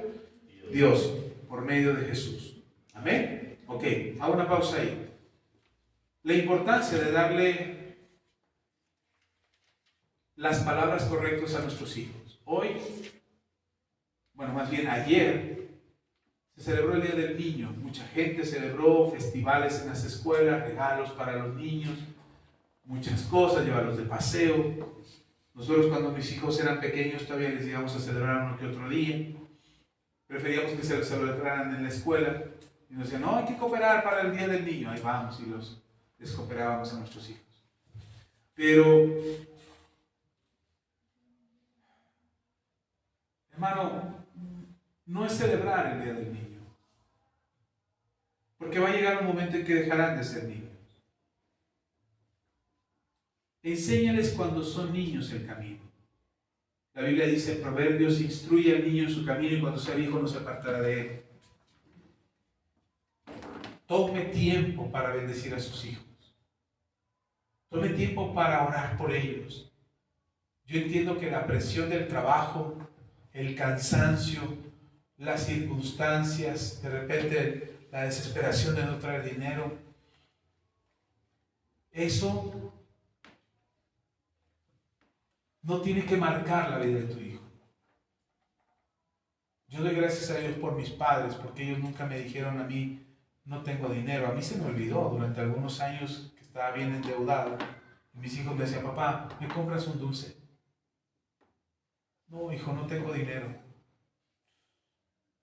Y mis hijos insistían e insistían.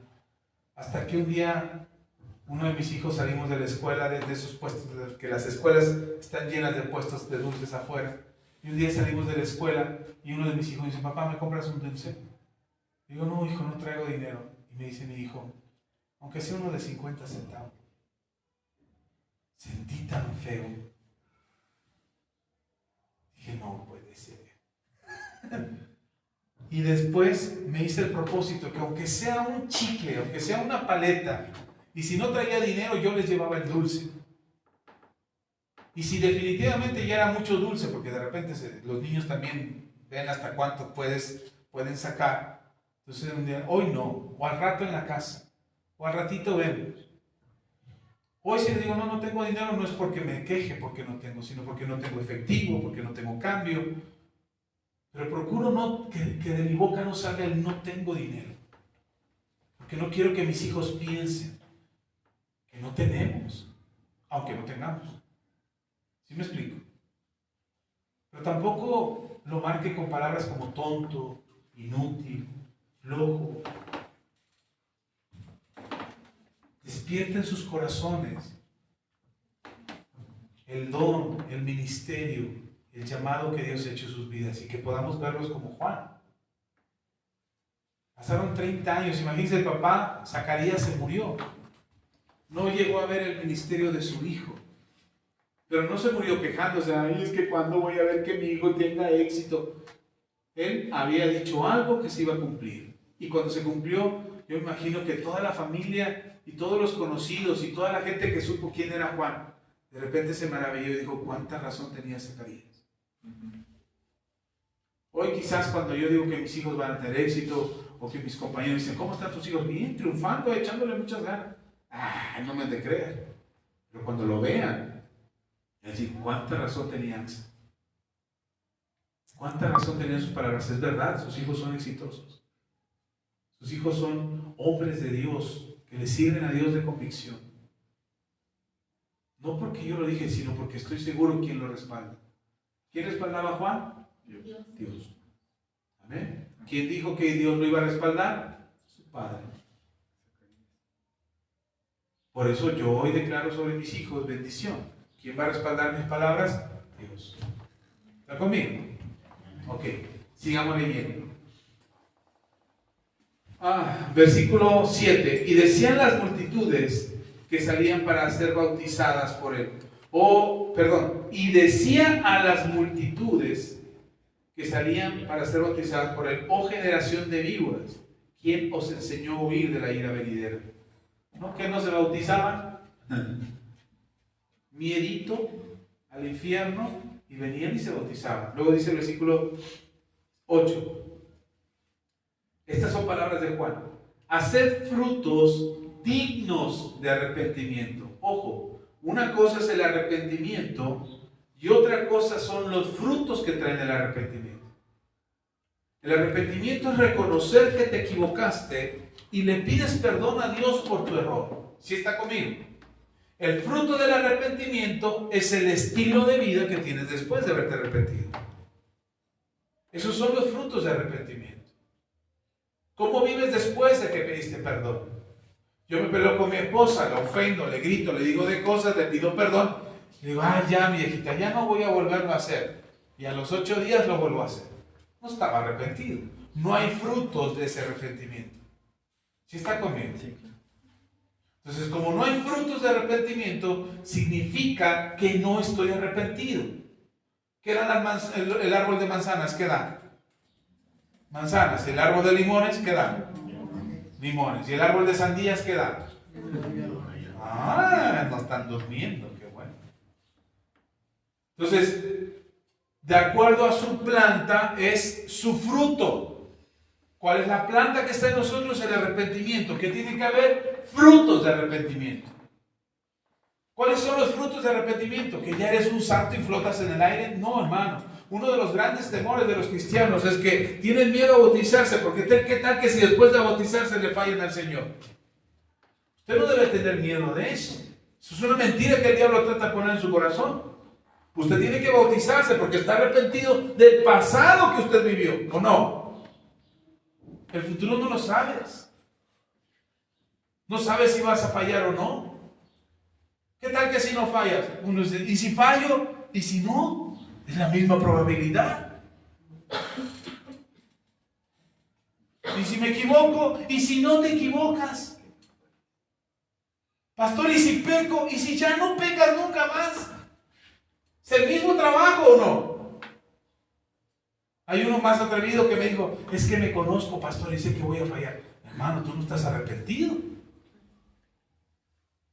Tú no quieres tener una vida nueva. Tú lo que quieres es seguir disfrutando de la vida en este mundo, como la vives en este mundo, pero cuando mueras quieres ir al cielo. Así no funciona.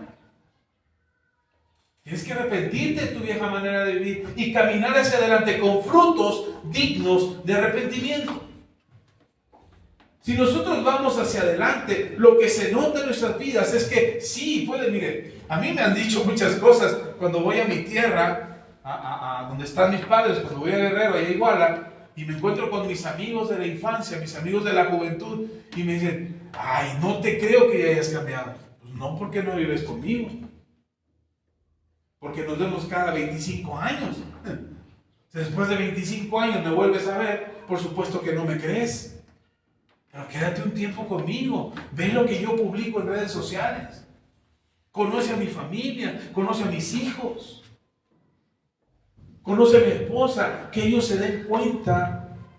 Hijo, saca del carro lo que está ahí. Otra vez ya ves ahí. Ya lleva rato, se me olvidó. Perdón. Me acabo de acordar. Así es que, si tú estás arrepentido, lo que está diciendo Juan, si tú estás arrepentido, vive de manera que se note tu arrepentimiento.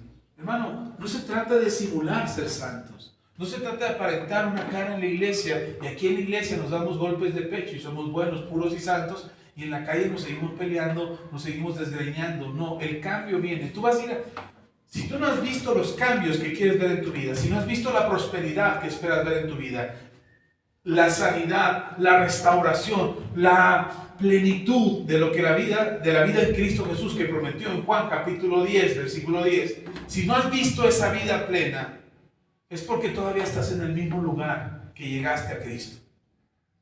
Es decir, conociste a Jesús, te arrepentiste de tus pecados y diste tu paso de fe y reconociste a Jesús como tu Señor y tu Salvador. Y ya, no seguiste avanzando. La vida en Jesús es ir hacia adelante. La vida en Jesús es caminar hacia adelante. La vida en Jesús es creerle que tu vida tiene que ser mejor que ayer. Que tu matrimonio tiene que estar mejor que ayer. Que tus finanzas tienen que estar mejor que ayer. Eso es caminar en Cristo, hermano. La Biblia dice que vamos de gloria en gloria y de poder en poder. Es decir, tu vida tendría que ser mejor hoy que hace 10 años, que hace 5 años, que hace 2 años. No sé cuándo veniste el Señor, pero tu vida tiene que ser hoy mejor que antes. ¿Sí está conmigo? Entonces tenemos que caminar en esa fe. Y lo primero que nos dice Juan el Bautista es: hagan frutos dignos de arrepentimiento. Miren, esto es maravilloso porque las plantas pujan para hacer que salga la fruta, ¿verdad? ¿Han visto los limones cuando están pujando? Y les sale un limón. ¿Han visto eso? No, porque su naturaleza está a dar el fruto. ¿Sí está conmigo? Lo interesante que nos dice Juan es: háganlo ustedes. Ustedes tienen que vivir las decisiones que tomen, las palabras que salgan de tu boca, las acciones que hagas, tienen que ser consecuencia de lo que crees. Tienes que vivir conforme a lo que crees. ¿Sí está conmigo? Ahora, ¿cuesta trabajo? Por supuesto, porque somos personas, porque somos seres humanos, porque tenemos debilidades, tenemos defectos, tenemos complejos. Hay muchos cristianos que vivimos acomplejados todavía, que no hemos podido superar los traumas de la infancia. De repente, le digo en mi caso personal, no sé usted, pero en mi caso personal, cuando yo me convertí a Cristo, lo que yo anhelaba era el reconocimiento. Yo quería que la gente dijera: oh, buen siervo fiel. Ay, qué bonito muchacho tan trabajador. Que me dieran una palmada en la espalda. Yo esperaba eso. Y entonces, a todo lo que decían en la iglesia: hermanos, necesitamos quien venga a pintar la iglesia. ¿Quién cree que se apuntaba? Pues yo. Hermano, necesitamos quien venga a cargar. Yo. Hermano, necesitamos quien venga a hacer esto. Yo. Pero yo no lo hacía por el deseo de servir, que es muy diferente hacerlo por servir, hacerlo por la necesidad de que te lo reconozcan. De repente, hace muchos años, surgió la idea de la paternidad espiritual, que está muy de moda hoy en día, y que decían: tu pastor es tu padre, porque tiene que ser tu padre, porque tienes que verlo como tu padre. Yo a mi pastor lo veía como mi papá. Yo decía: yo lo veo a usted como mi pastor. Yo decía: yo lo veo a usted como mi hijo. Yo esperaba que me dijera eso, nunca me lo dijo. Y andaba yo detrás del pastor para que me dijera: sí pastor, sí pastor. Mira, hermano, estuvieron a punto de dividirle la iglesia 2 veces al pastor. Y en las 2 veces me querían involucrar a mí. Me dijeron: hermano, queremos que usted nos enseñe, que quién sabe qué. Estoy hablando de hace más de 18 años, 19 años. Hoy sé muchas cosas. En aquel entonces no sabía mucho, pero hablaba que la gente me entendía. Y los hermanos vinieron, un grupito de hermanos del grupo principal del pastor, y me dijeron: hermano, queremos que usted nos enseñe. Eso, si lo que buscaba era reconocimiento, pues eso me hubiera levantado el ego. Pero bendito sea Dios que ya había sanado mi corazón. Y ya no andaba buscando el reconocimiento. Y le dije a los hermanos: háganse para atrás, Satanás. No, hermano, vayan y que les enseñe el pastor. Y en otra ocasión, un grupo de jóvenes me dijeron: pastor, como yo había sido líder de jóvenes, nos dicen: hermano, queremos que usted dirija el grupo de jóvenes, y si el pastor no quiere que usted lo dirija, nos vamos con usted de la iglesia a otro lado. Grupo considerable de jóvenes. Le dije a los chamacos: no, ustedes ya tienen su líder de jóvenes, vayan y acérquense con ese pastor y hablen a ese pastor y escuchen lo que ese pastor de jóvenes les está diciendo. ¿Saben qué hizo ese pastor de jóvenes? Le dividió la iglesia al pastor. Esos mismos jóvenes que vinieron conmigo para decirme que les enseñara, fueron con él y le dividieron la iglesia al pastor. Y conozco, lo digo, él lo sabe, si él ve mis videos, él lo sabe que yo había profetizado eso a la iglesia. Y le puse una advertencia al pastor, nada más que no me creyeron, como yo no era hijo. No era hijo reconocido, era hijo, ¿cómo se llaman los que arriman?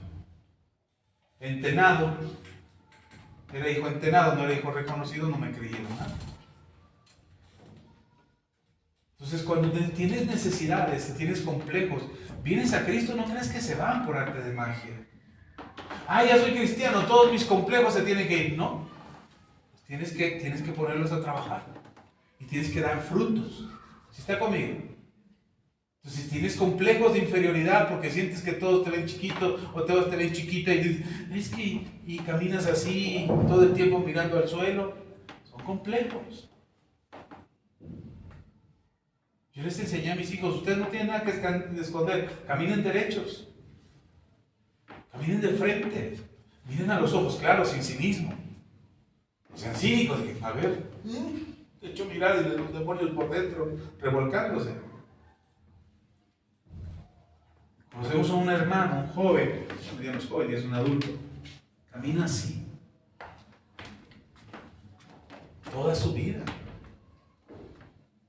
Yo les dije a mis hijos, por favor, por lo que más quieran, no hagan eso. Ahora, ¿sabes? Eso es un reflejo del interior. No estoy diciendo que seas soberbio y que andes con la barbilla levantada siendo soberbio, no, porque al que se exalta, Dios lo humilla. No necesitas andar así. Camina de frente, mira de frente. Que tu corazón sea restaurado. Que no tengas complejos de inferioridad o de superioridad. Que no vivas acomplejado por traumas de tu pasado. Que no puedas amar a tu pareja. No puedas mostrar tu amor porque traes traumas de la infancia. A mí me costó mucho trabajo perdonar a mi papá. Mucho. Porque todos los males de lo que me había pasado en la vida, yo culpaba a mi papá. Yo decía, mi papá es el culpable. Hermano, tuve 4 días, la semana pasada se los conté, donde me fui a quedar al hospital con mi papá. Y fueron maravillosos para mí. Poder servirle a mi padre fue maravilloso. Porque lo hacía sin preocupación. Esta vez experimenté algo distinto con mi papá. No estaba preocupado de que a mi papá le agradara o no lo que yo hacía. No estaba preocupado de que mi papá me fuera a regañar por lo que yo estaba haciendo. No estaba preocupado de que me fueran a alcanzar las fuerzas para cargar a mi papá y ponerlo en la silla de ruedas para llevarlo a hacer análisis a un laboratorio o devolverlo a su cama en la clínica. No fue complicado para mí hacerlo. Lo hice con mucho gusto. Me decía mi esposa, ¿y cómo le hiciste? ¿Cómo aguantaste? Digo, no sé, Dios me dio fuerzas. Tiene que verse en tu vida que estás arrepentido de tu vieja manera de vivir. Tiene que haber frutos en tu vida de que estás yendo hacia adelante. ¿Está conmigo? Imagínense a Juan sentado en el desierto. Perdón por los que salgo de la toma ahí. Pero imagínense a Juan sentado en el desierto diciendo, ¿qué voy a hacer de mi vida? ¿Qué voy a hacer de mi vida? Y si no me creen, Señor, y si empiezo a hablar y me corretean, y me apedrean, y me cortan la cabeza, ¿qué cree que le pasó? Lo corretearon, lo apedrearon y le cortaron la cabeza. Pero él no se quedó sentado esperando a ver qué le pasaba. Él no se quedó esperando a ver qué le sucedía en la vida, a ver si de alguna manera Dios lo bendecía y le ayudaba. Él no se quedó sentado, él se levantó. ¿Qué leímos ahí? Que Dios le habló. Dice, vino palabra de Jehová a Juan en el desierto. ¿Y qué hizo Juan? Es tiempo. Empecemos hacia adelante, a lo que sigue. Y empezó a predicar. Y empezó a dar el mensaje. Y hubo gente que lo odió. Hubo gente que no le gustó lo que Juan decía. Pero Juan no se cayó. Juan siguió. Porque era su plan. Era el plan de Dios. Era el propósito de Dios. Y lo que Juan les decía, hacer frutos dignos de arrepentimiento. Versículo 8. Hacer frutos dignos de arrepentimiento. Y no comencéis a decir dentro de vosotros mismos, tenemos a Abraham por padre. Esa frase de tenemos a Abraham por padre era una frase de estamos bien con Dios. Estamos bien con Dios porque Dios era el Dios de Abraham, nuestro padre. Y Dios hizo un pacto con Abraham. y ese pacto se tiene que cumplir porque Dios no es mentiroso. Y entonces ellos estaban súper seguros de que Dios los iba a perdonar siempre por causa de que Dios había hecho un pacto con Abraham. Y entonces Juan les dice, y no empiecen a decir su frase de tenemos por padre a Abraham. ¿Sabe cuál es la frase que usamos los cristianos? Yo soy cristiano. Cristo está en mi corazón. Y creemos que por eso podemos hacer lo que se nos dé la gana. O vivir de la manera que se nos dé la gana. No, hermano, el llamado del Señor es vive conforme a tu propósito. Conforme al llamado que yo te hice. Con frutos dignos de arrepentimiento. Donde entiendes que tu vieja manera de vivir ya la superaste. Y ahora tienes un propósito. Y vas hacia adelante. ¿Está conmigo? Dice, porque os digo que Dios puede levantar hijos a Abraham aún de estas piedras. Híjole, ahí sí les pegó duro y en la cabeza. Y ya también el hacha está puesta a la raíz de los árboles. Por tanto, todo árbol que no da buen fruto se corta y se echa en el fuego. No necesitaba dar muchas explicaciones, Juan, solamente hacerlo reflexionar. Hermano, el anhelo de este ministerio es que seamos un ministerio que hace reflexionar a la gente. A lo mejor nuestro mensaje no es entretenido, pero te hace pensar. Queremos que piensen, que usen su sentido intelectual, su cabeza, su cerebro, que lo pongan a chambear y que reflexionen acerca del tipo de vida que tienen. Yo no soy policía espiritual para ir a revisar cómo viven. Si se han dado cuenta, yo les pregunto, ¿cómo están? Y si usted me dice bien, yo le creo. ¿O acaso lo agarro de la mano y... ¿Cómo estás? ¿Bien? ¿Seguro que bien? ¿Seguro que bien? ¿No me estás mintiendo? No le estoy preguntando si lo que usted me dice es cierto o no. Si usted me dice bien, yo le creo. Cuando me dice, pues ahí vamos, pastor, pues yo digo, algo le está pasando. No soy adivino tampoco. Puede que sea profeta, pero no soy adivino. Y si a usted las cosas no le están resultando bien, hermano, no tiene que enterarle al mundo lo que le está pasando. A lo mejor necesitas un consejo, una ayuda. Puedes acercarte a la pastora si eres mujer, o puedes acercarte conmigo si eres hombre. Y podemos ver qué está pasando. Y oramos. Y te aconsejamos respecto a la palabra en lo que tienes que hacer, de manera que empieces a vivir con frutos dignos de arrepentimiento. ¿Sí está conmigo? Eso es lo que buscamos. Pero si usted me dice, estamos bien, pues adelante, siga, hermano. Siga. Si están bien, siga. Échele ganas. Las batallas son para todos. Tenemos que enfrentarlas y superarlas. Pero si está bien, siga. Si las cosas no están bien, deténgase y empiece a revisar qué está pasando, qué estoy haciendo mal, qué decisiones estoy tomando que no me están ayudando, cómo estoy invirtiendo mi tiempo que no me está resultando. Termino la semana súper cansado, súper cansada y llega el día de descanso y no descanso. ¿Qué me está angustiando en mi alma? ¿Por qué el dinero no me alcanza? Y empiece a pensar, amén. Piense, porque cuando ellos fueron confrontados por las palabras de Juan, la reacción de ellos fue, y la gente le preguntaba diciendo, entonces, ¿qué haremos? Si lo que me estás diciendo es que no porque soy hijo de Abraham voy a tener perdón, ni porque soy cristiano voy a tener perdón, ni porque me digo que vengo a la iglesia voy a tener perdón. ¿Qué es realmente lo que tengo que hacer? ¿Qué es lo que va a dar la certeza a mi alma de que soy salvo, de que soy hijo o hija de Dios y que Dios me ha dado esa salvación tan grande? Ok, dice Juan. Y respondiendo les dijo, el que tiene 2 túnicas, dé al que no tiene. Y el que tiene de comer, haga lo mismo. ¿Esto qué tiene que ver? ¿Con qué tiene que ver en tu vida? Con tu dinero. ¿Sabe por lo que empezó Juan? Es por el dinero. El Señor Jesús dice, no puedes servir a 2 señores. O sirves al Señor Mamón, que así se llamaba este Dios, el Dios Mamón, que es el Dios del dinero o Dios dinero, El dinero es un Dios. En aquel entonces Jesús lo confronta. Dice, no puedes servir al Dios Mamón, al Dios dinero, y no puedes servir al Señor Dios. Porque no puedes servir a estos dos señores. Porque si sirves a los dos, con uno quedas mal.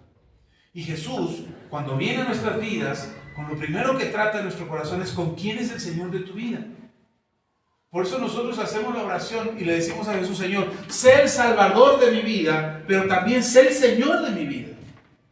Si no ha escuchado la enseñanza que di el martes, escúchela, tiene que ver con esto. Podemos reconocer a Jesús como Señor, como Salvador del mundo, pero no lo reconocemos como Señor. Y lo que Jesús quiere es que lo reconozcas como Señor, y entonces va a sacar al dinero de tu vida. El dinero ya no te va a decir, es que, ¿para qué le das? Antes yo pensaba, cuando teníamos nuestra Caribe viejita, nuestro primer carro, andábamos en el carro y siempre andaba mugrosa. Entonces nos parábamos en un semáforo y se acercaban a limpiar el parabrisas. Y decía, no. Y alguien me dijo, ¿por qué no le das? Es que lo usan para las drogas y lo usan para malvivir. Hasta que un día el Señor me confrontó y me dijo, si yo te doy a ti, tú da al que te pide. ¿No dice eso la Biblia? Al que te pida, dale. Ay, pastor, pero ¿a poco le vamos a andar dando a toda la gente? No, hermano, al que te pida, dale. Y dale si tienes. Si no tienes, no le des. ¿No dijo eso, Juan? Si tienes 2 túnicas, da una. No dijo, si tienes una túnica, dala y quédate encuerado. ¿Dijo eso? No. Si tienes para dar, da. ¿No tienes para dar? No des. A lo mejor esto eres de los que piden. Bueno, pues alguien te dará. ¿Está conmigo? Entonces, si tú no tienes para dar, no des. Pero hermano, no juzgues al que da. Deja al que da, deja que dé, porque tiene para dar. ¿Sí está conmigo? Ok. Luego dice, y si tienes de comer, haz lo mismo. No dice, si no tienes de comer, da. O quédate sin comer para dar al otro que quiere comer. ¿Dice eso? No. Solo si tienes. Si no tienes, no. Amén. Ok. Ya creo que ya me están diciendo, no, están de fiesta ahí arriba, no se asusten. Es día del niño, les están celebrando, no están en la pachanga ahorita. Para los que no traen a sus niños, sepan que ya les están haciendo una pachanga a sus niños. Ok. Es nada más para que les dé envidia así de la buena, dice. No existe envidia de la buena, no es decir, ay, el pastor dice que hay que tener envidia de la buena. No existe envidia de la buena. La envidia es envidia y ya. Y es mala además. Ok. Luego dice, versículo 12, vinieron también unos publicanos para ser bautizados y le dijeron, maestro, ¿qué haremos? Él les dijo, no exijáis más de lo que os está ordenado. ¿Quiénes son los publicanos? Los que cobraban impuestos. Seguramente por ahí estaba Mateo, el que se convirtió después en discípulo de Jesús. Era un publicano, era un cobrador de impuestos. Ellos sabían, hermano, que no estaban haciendo bien. ¿De qué está hablando? De la integridad. De no ser abusivos. De que cuando te encuentres en una posición, no abuses. Alguien me dijo a mí, para saber mandar, hay que saber obedecer. Y yo obedecí siempre. Bueno, ya siendo cristiano, porque antes no obedecía. Ya siendo cristiano obedecí. Y resulta que cuando estuve en la posición de mandar, yo dije, yo no quiero ser igual como aquellos que abusan de esa posición. Eso es lo que le está diciendo Juan a la gente, a los publicanos. No abuses de la posición en la que te encuentras. Si eres patrón, trata con respeto a tus empleados. Págales lo que es justo. Si tienes un negocio y tú vives de negocio, que tu balanza sea justa. No des kilos de 800 gramos. Sé justo en tu manera de conducirte. Que tu manera de vivir refleje lo que crees. El Dios en el que crees. Si está conmigo. Nosotros vamos a un lugar a comer y dejamos propina. De repente la pensamos porque decimos, ¿y cuánto de propina dejamos? Y al principio dejábamos 2 pesos. Qué chiste. Ni el popote va a decir en la mesera, ni el popote que usaste. Y hemos subido nuestra propina, ha sido más y más cada vez. Ahora, no siempre llevamos para dar una propina, pero cuando llevamos, damos. El otro día nos salimos del Walmart y nos fuimos al carro, echamos las cosas del carro, y los que están en el estacionamiento dicen, le ayudamos a subir las cosas. Dijimos, no, gracias, yo las subo, las subí, las acomodé. Y me dice, ya agarro el carrito y lo voy a llevar a un lugar donde no estorbe. Y me dice el Señor, no, déjemelo, yo lo llevo. Digo, no, no se preocupe, yo lo llevo. Y oigo que se da la vuelta y dice, ya no me tocó propina. Cuando me eché en reversa, agarré 10 pesos y se los di. Dice, ¿por qué me da 10 pesos si no le ayudé nada? Digo, porque usted está haciendo aquí su trabajo. Y usted vive de lo que le damos de propina. No tiene un salario, o si tiene un salario, dice, no. Solo lo que nos dan de propina. Bueno, pues aquí está. Esta es mi parte, mi contribución a su salario. Gracias. No es mucho, 10 pesos quizás no sea mucho, o quizás sea mucho, no lo sé. A lo mejor para él era mucho, a lo mejor para mí ese día era mucho. No lo sé. Pero lo que sí sé es que, hermano, tienes que conducirte con justicia, de acuerdo a tus posibilidades. Puedes dar, da sin miedo. No puedes dar, no te sientas mal porque no puedes dar. La oración de mi esposa y mía por nuestros hijos es que siempre tengan para ellos y para dar. Esa ha sido mi oración.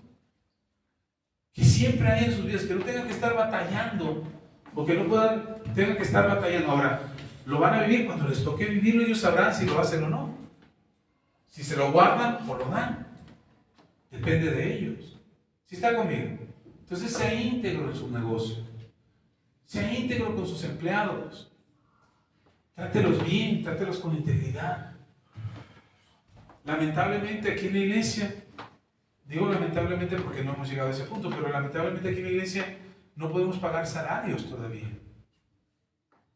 Ni siquiera yo me puedo pagar un salario. Entonces quisiéramos que aquellos que dedican su tiempo al servicio en la iglesia no fuera voluntario como ustedes lo hacen ahora, sino que fuera gente a la que le pudiéramos pagar. Decir, hermano, véngase a trabajar, aquí tenemos trabajo para darle, con un buen salario. Ese es el anhelo de nuestro corazón. Y que alguien diga, yo quiero trabajar en el templo, póngale, véngase, con un salario digno, de acuerdo a lo que está haciendo. Y no tenga que estar batallando en un trabajo donde le explotan, donde le exigen, donde le pagan miserablemente y usted tenga que vivir angustiado. Oramos para que nos dé Dios la posibilidad de tener unas finanzas tan amplias que podamos contratar gente. Hasta para que el que está en la puerta, por estar ahí, el tiempo que esté, pueda recibir un dinero. ¿Sí está conmigo? Y si haces algo para la iglesia, tengan la libertad de decir, pastor, es tanto, y te podamos pagar.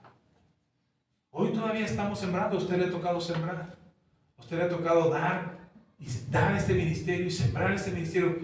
Créame, estamos orando porque sus semillas tengan fruto de bendición en sus vidas. Amén. Ok, por último ya. Él les dijo, los publicanos ya dijimos. Versículo 14, también les preguntaron unos soldados diciendo, ¿y nosotros qué haremos? Y les dijo, no hagáis extorsión a nadie, ni calumniéis y ni calumniéis y contentaos con vuestro salario. ¿De qué está hablando aquí? Hermanos, si vamos a ir hacia adelante, dijimos que tenemos que poner el dinero en su dimensión correcta. O sea, no estamos sujetos al dinero. 2, tenemos que conducirnos con justicia e integridad. 3, hermano, trate a los demás como quieres ser tratado. Así de sencillo. Jesús lo dijo, esta es la regla de oro. No hagas a otros lo que no quieres que te hagan a ti. Trata a los demás con integridad. Como quieras que te traten a ti, trata a los demás. Si quieres que te traten con respeto, trata con respeto. Si quieres que te traten con amabilidad, sea amable. Pide permiso para pasar. De repente estoy parado, formado en algún lado, cuando siento el empujón. No agarro yo, fíjate, ¿por dónde vas? ¿Qué estás muy ancho? ¿Qué trailer o qué? Yo no digo eso. Siento el empujón, digo, ouch, estoy ocupando más espacio del que debo. Y me recorro. Y me muevo. Y dejo pasar. Cuando vamos manejando, de repente se me cierran y me dan unas ganas de tocarles el claxon. Y saludar a toda su familia. Ganas. Pero no lo hago. A veces se me sale y cuando se me sale, bendito sea Dios que va mi esposa. Porque mi esposa dice, hey, tranquilo. El otro día se me cerró un carro. No. Una señora me venía pitando en la parte de atrás. Yo iba, no lento, pero iba a una velocidad considerable. Y me pita la señora. Y bajo la ventana. Y me dice mi esposa, ¿ya le vas a contestar? No, nada más quiero ver de qué se trata. Digo, a lo mejor son mis llantas, me están haciendo porque me viene echando las luces. Yo creí que me estaba avisando de algo. En la primera oportunidad que tuve, me hice hacia un lado y la dejé pasar. Ya cuando pasó, me volteó a ver y me hace así. Nunca supe quién era. Alguien que me conocía, que conocía a mi esposa, nunca la reconocí, no supimos quién era. Entonces a veces solamente nos enojamos por enojarnos. Usted tiene que tratar a los demás como quiere que lo traten a usted. ¿Está conmigo? ¿Quiere ir hacia adelante o no? ¿O quiere seguir viviendo como vive ahora? Yo no. Estamos bien, en una condición estable, gracias a Dios. Mis hijos, mi esposa y yo estamos bien. ¿Nos faltan muchas cosas? Sí. ¿Podemos disfrutar de muchas más? Sí. Pero estamos bien. Pero yo quiero ir hacia adelante. Yo no me quiero quedar en como estoy ahora. Yo quiero que el Señor nos lleve en bendición.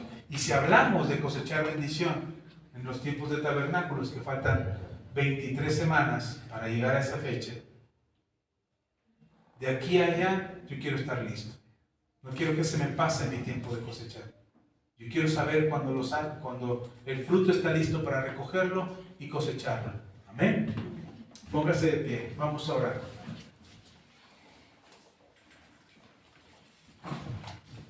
Esta vez que fui a Guerrero, ahí en Iguala, adelantito en la carretera, hay unos puestos, en esta temporada, hay puestos de mangos. La gente en sus huertas cosecha y pues sí las entregan a sus compradores, pero otras se las quedan ellos y las venden directo al público. Y venía en la carretera y me paré y compré mangos. Una caja de mangos. Nos encantan a nosotros los mangos. Compramos una caja de mangos de esos que se llaman criollos. Y compré mangos de los que conocemos como petacones. Aquí se les dice paraíso, creo. Y compramos esos mangos. Un montón de mangos en la casa. Pero un montón. Y por más que nos gustan y por más que comimos, no nos los íbamos a acabar. Entonces le digo a mi esposa cuando llegué con la caja, bueno, el otro día, me dice, ¿para qué tanto mango? Le digo, para nosotros y para regalar. Ya no les llegaron hasta acá. Porque nada más compré una caja. Así es que ya sé que para la próxima tengo que comprar más si usted quiere alcanzar. Pero le repartimos a los vecinos ahí cerca de la casa. Y la última repartición quedaban unos poquitos y me dice mi esposa, todavía quedan mangos, ¿te los vas a comer o los vas a regalar? Le dije a mi esposa, regálalos. Porque he aprendido una cosa, hermano. A veces retenemos tanto que se nos pudre en la mano. ¿No le ha pasado? Guardas comida en el refri y se te echa a perder. Tienes que aprender una lección con esto, de la comida que se te echa a perder. Esa comida no era para ti, tenías que haberla regalado. Si se te echó a perder, no era para ti. Ayer nos sentamos a almorzar y sacamos todos los poquitos, todo lo que había en el refrigerador, y lo calentamos y eso almorzamos ayer. Bendito sea Dios, ya las cosas ya no se nos echan a perder. De repente las tortillas nos van quedando un poquito. Pero hermano, hermana, aprende de lo que te pasa. Si quieres ir hacia adelante, tienes que aprender de lo que te pasa. ¿Está conmigo? Aprende en todo, en todas las áreas de su vida. Seguramente tienes ropa que no ocupas, regálala. Ay, pastor, pero la tengo por si se ofrece. 20 kilos antes, porque ahorita ya no te queda ni de chiste. Regálala. quieres regalar? Véndela. No te avergüences por vender lo que tienes en casa. Estoy seguro que ese dinero seguro te ayudará para algo o ayudará a alguien. ¿Está conmigo? Ok. Cierre sus ojos. Y yo espero que a partir de hoy podamos ir hacia adelante. Amén. Padre, te damos toda la gloria, la honra y la alabanza. Bendigo a tu iglesia y declaro, Señor, que tu bendición está sobre de ellos. Vamos hacia adelante, no vamos hacia atrás. Vamos caminando hacia lo que tú has preparado y vamos caminando en lo que tú quieres para nosotros en nuestras vidas, conforme a tu diseño. En el nombre de Cristo Jesús. Dios eterno, ayúdanos. No queremos quedarnos estancados. Hoy bendigo a los hijos de mis hermanos, a sus hijos y a sus hijas, y a los hijos de sus hijos. Padre, por generaciones. Ayer celebraron el Día del Niño, pero hoy declaro sobre mis hermanos y sobre sus generaciones que sus hijos tienen propósito.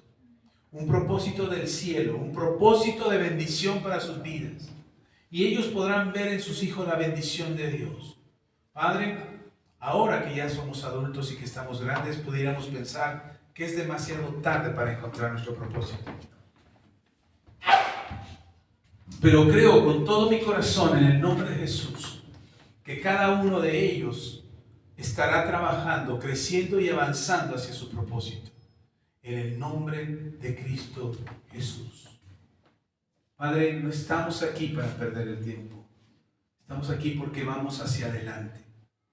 Ayúdanos, respáldanos, protégenos, danos la capacidad de avanzar. En el nombre de Cristo Jesús. A ti la gloria. Amén y amén. ¿Puedo ocupar su lugar? Vamos a orar por los hermanos que están en línea. Nosotros vamos a hacer una pausa. Tenemos que partir un pastel. Les invitaríamos y se los mandaríamos, pero no hay modo. Así es que Dios les bendiga. Que estén muy bien. Padre, gracias. Bendigo a la iglesia que se conecta en línea, aquellos que verán este video. Los bendecimos en el nombre de Jesús y pedimos, Señor, que tu gracia y tu favor sea sobre cada uno de ellos. En el nombre de Jesús. Amén y amén. Hermanos, ¿les parece si oramos para recoger una ofrenda y quisiéramos